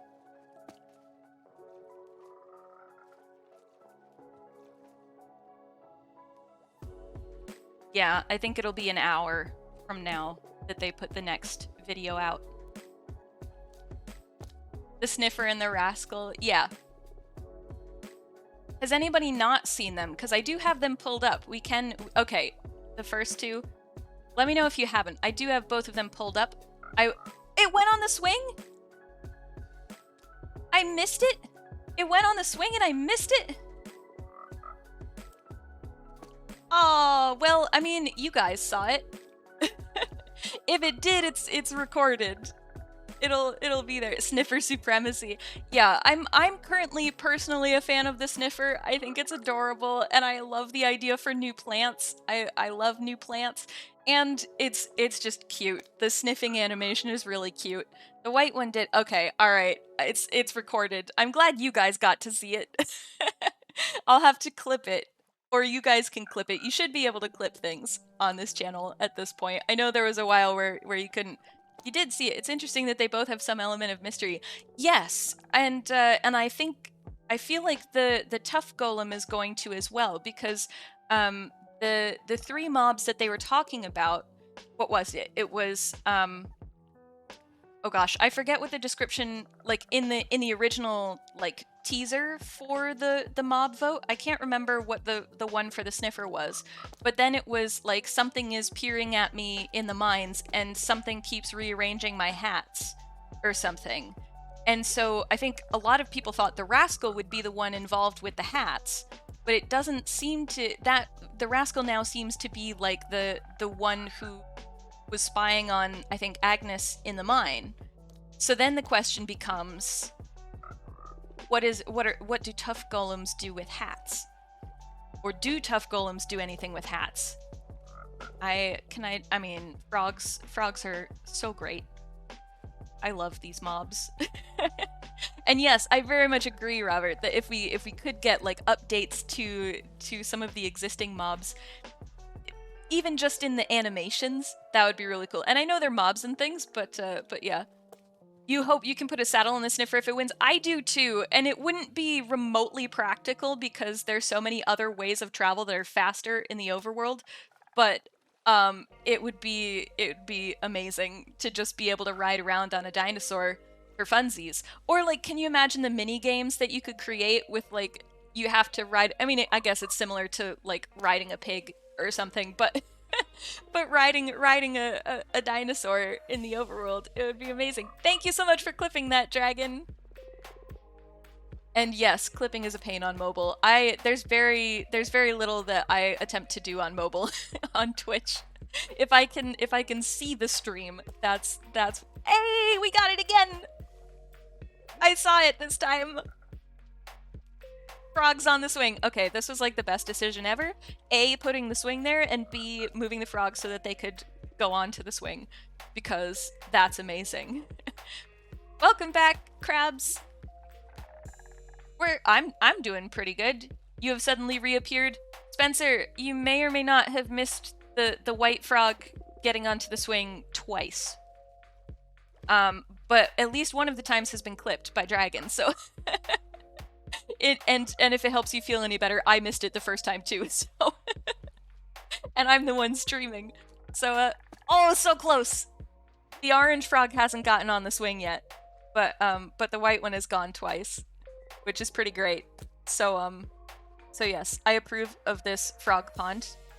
Frog/axolotl pond, which by the way, I think I mentioned this when I first found the axolotl, but in case you didn't know, axolotl actually comes from the Nawa language, and I may be misusing the because there's one that's for the language and one that's for the culture, the people, and I get them confused. But it's from that language, which is the people who speak that language are the, I guess the people are Nawa and the language is Nahuatl, but I'm not sure on that. Don't quote me on it. I would have to Google it. But they are descendants of or related to the Aztec in Mexico. So if you have heard of the Aztec and you think that the Aztec are all gone, they are not necessarily all gone. They're just they are surviving in different ways. And so the word axolotl comes from that language, and instead of being pronounced as axolotl, I'm gonna butcher this, but it actually sounds something like a xolotl. That's the name for the animal. How cool is that? See, I tied it back to learning and language and people. It is getting dark again though, so we've spent an entire day just kind of watching. Well, we've spent multiple entire days just kind of watching my frogs while I ramble about things. So I think we are gonna end the stream because I've been rambling for a while about perfectly legitimate and interesting things. But yeah, see, I'm blowing your mind, and you've only been back for like 10 minutes, which is impressive. Yeah, isn't it cool? So I didn't know that either until I saw a TikTok, actually. I am not on TikTok, really. I occasionally scroll it when I have bouts of insomnia and I can't fall asleep. But I thought the white one had disappeared for a minute, and I was like, oh my gosh, what? Coyote is also from? I'm not surprised to hear that. And my guess then would be that it's also... Yeah, so the language, Nawak, that's the word that Robert just typed in. Coyote is also from Nawak. And so the TL is like a sound. So it's like if you are saying... it's like if you push the edges... Okay, the way that I do it, so don't quote me on this. I do not speak the language.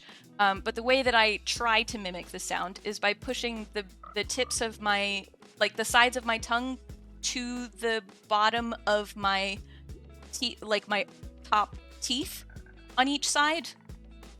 Am I explaining this? And then just instead of saying like it's like a T sound, but with it's not even T. It's kind of just like pushing air through it.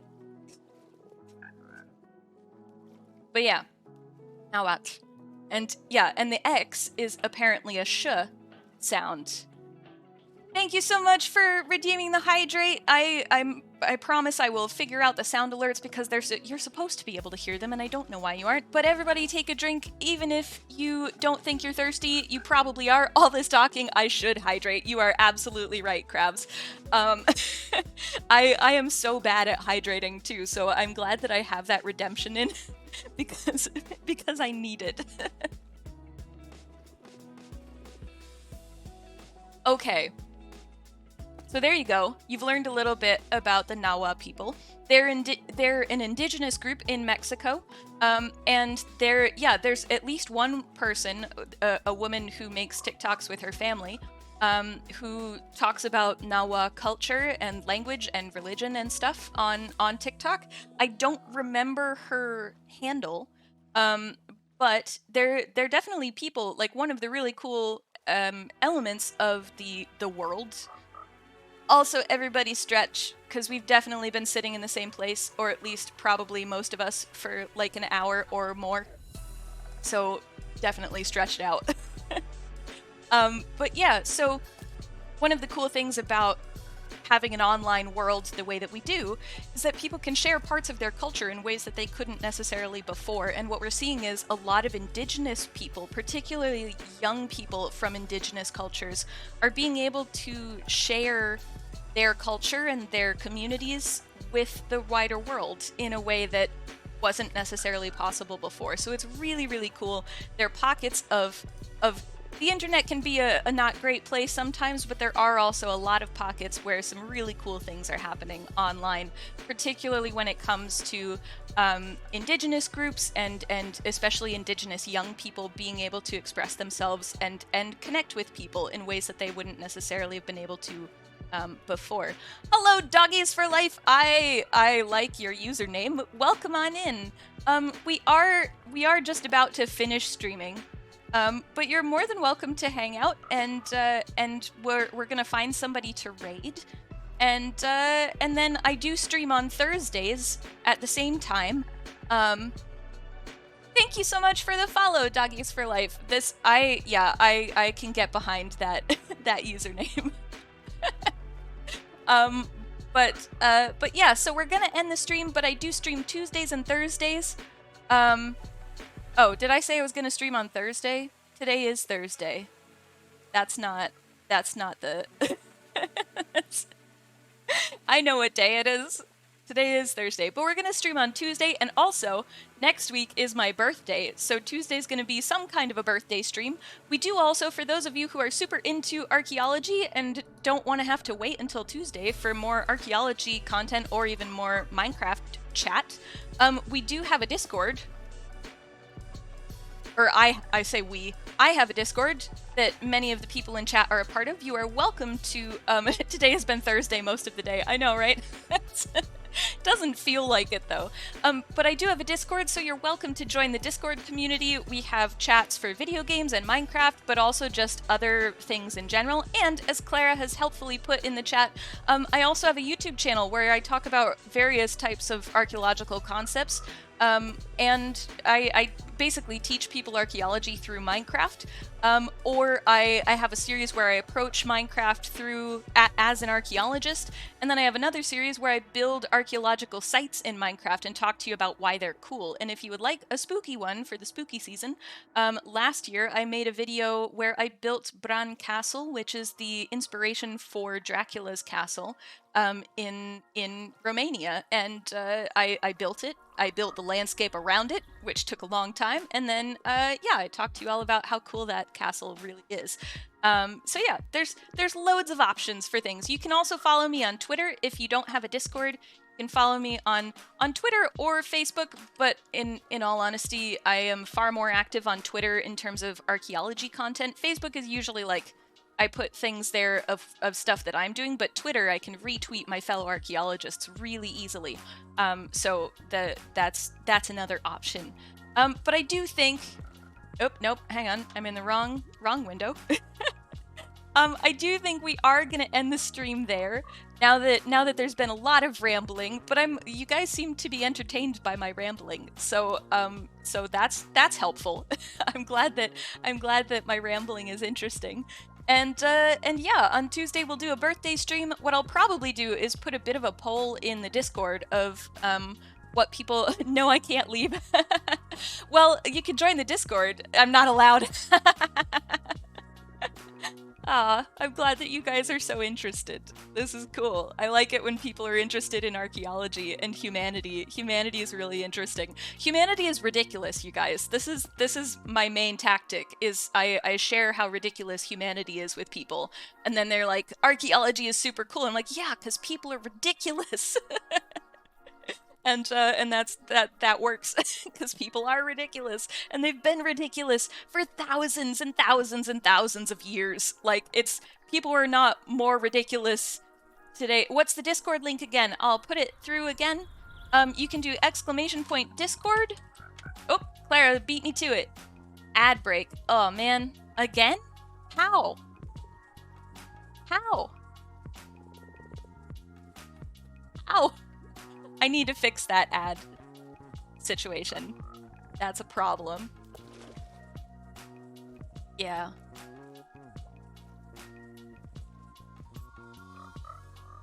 Yeah, Twitch be twitchy sometimes. I'll wait until they're back, because I don't want to end the stream when people are away on an ad break. That's not good. It's not what we want to do. Okay, Robert's back. See who else was... Krabs was... Twitch really be like that now. Yeah. Yeah. Some channels are having 4 ads pushed every 15 minutes. I definitely don't have it set to do ads every 15 minutes. So there might be some of this that is that is Twitch being twitchy.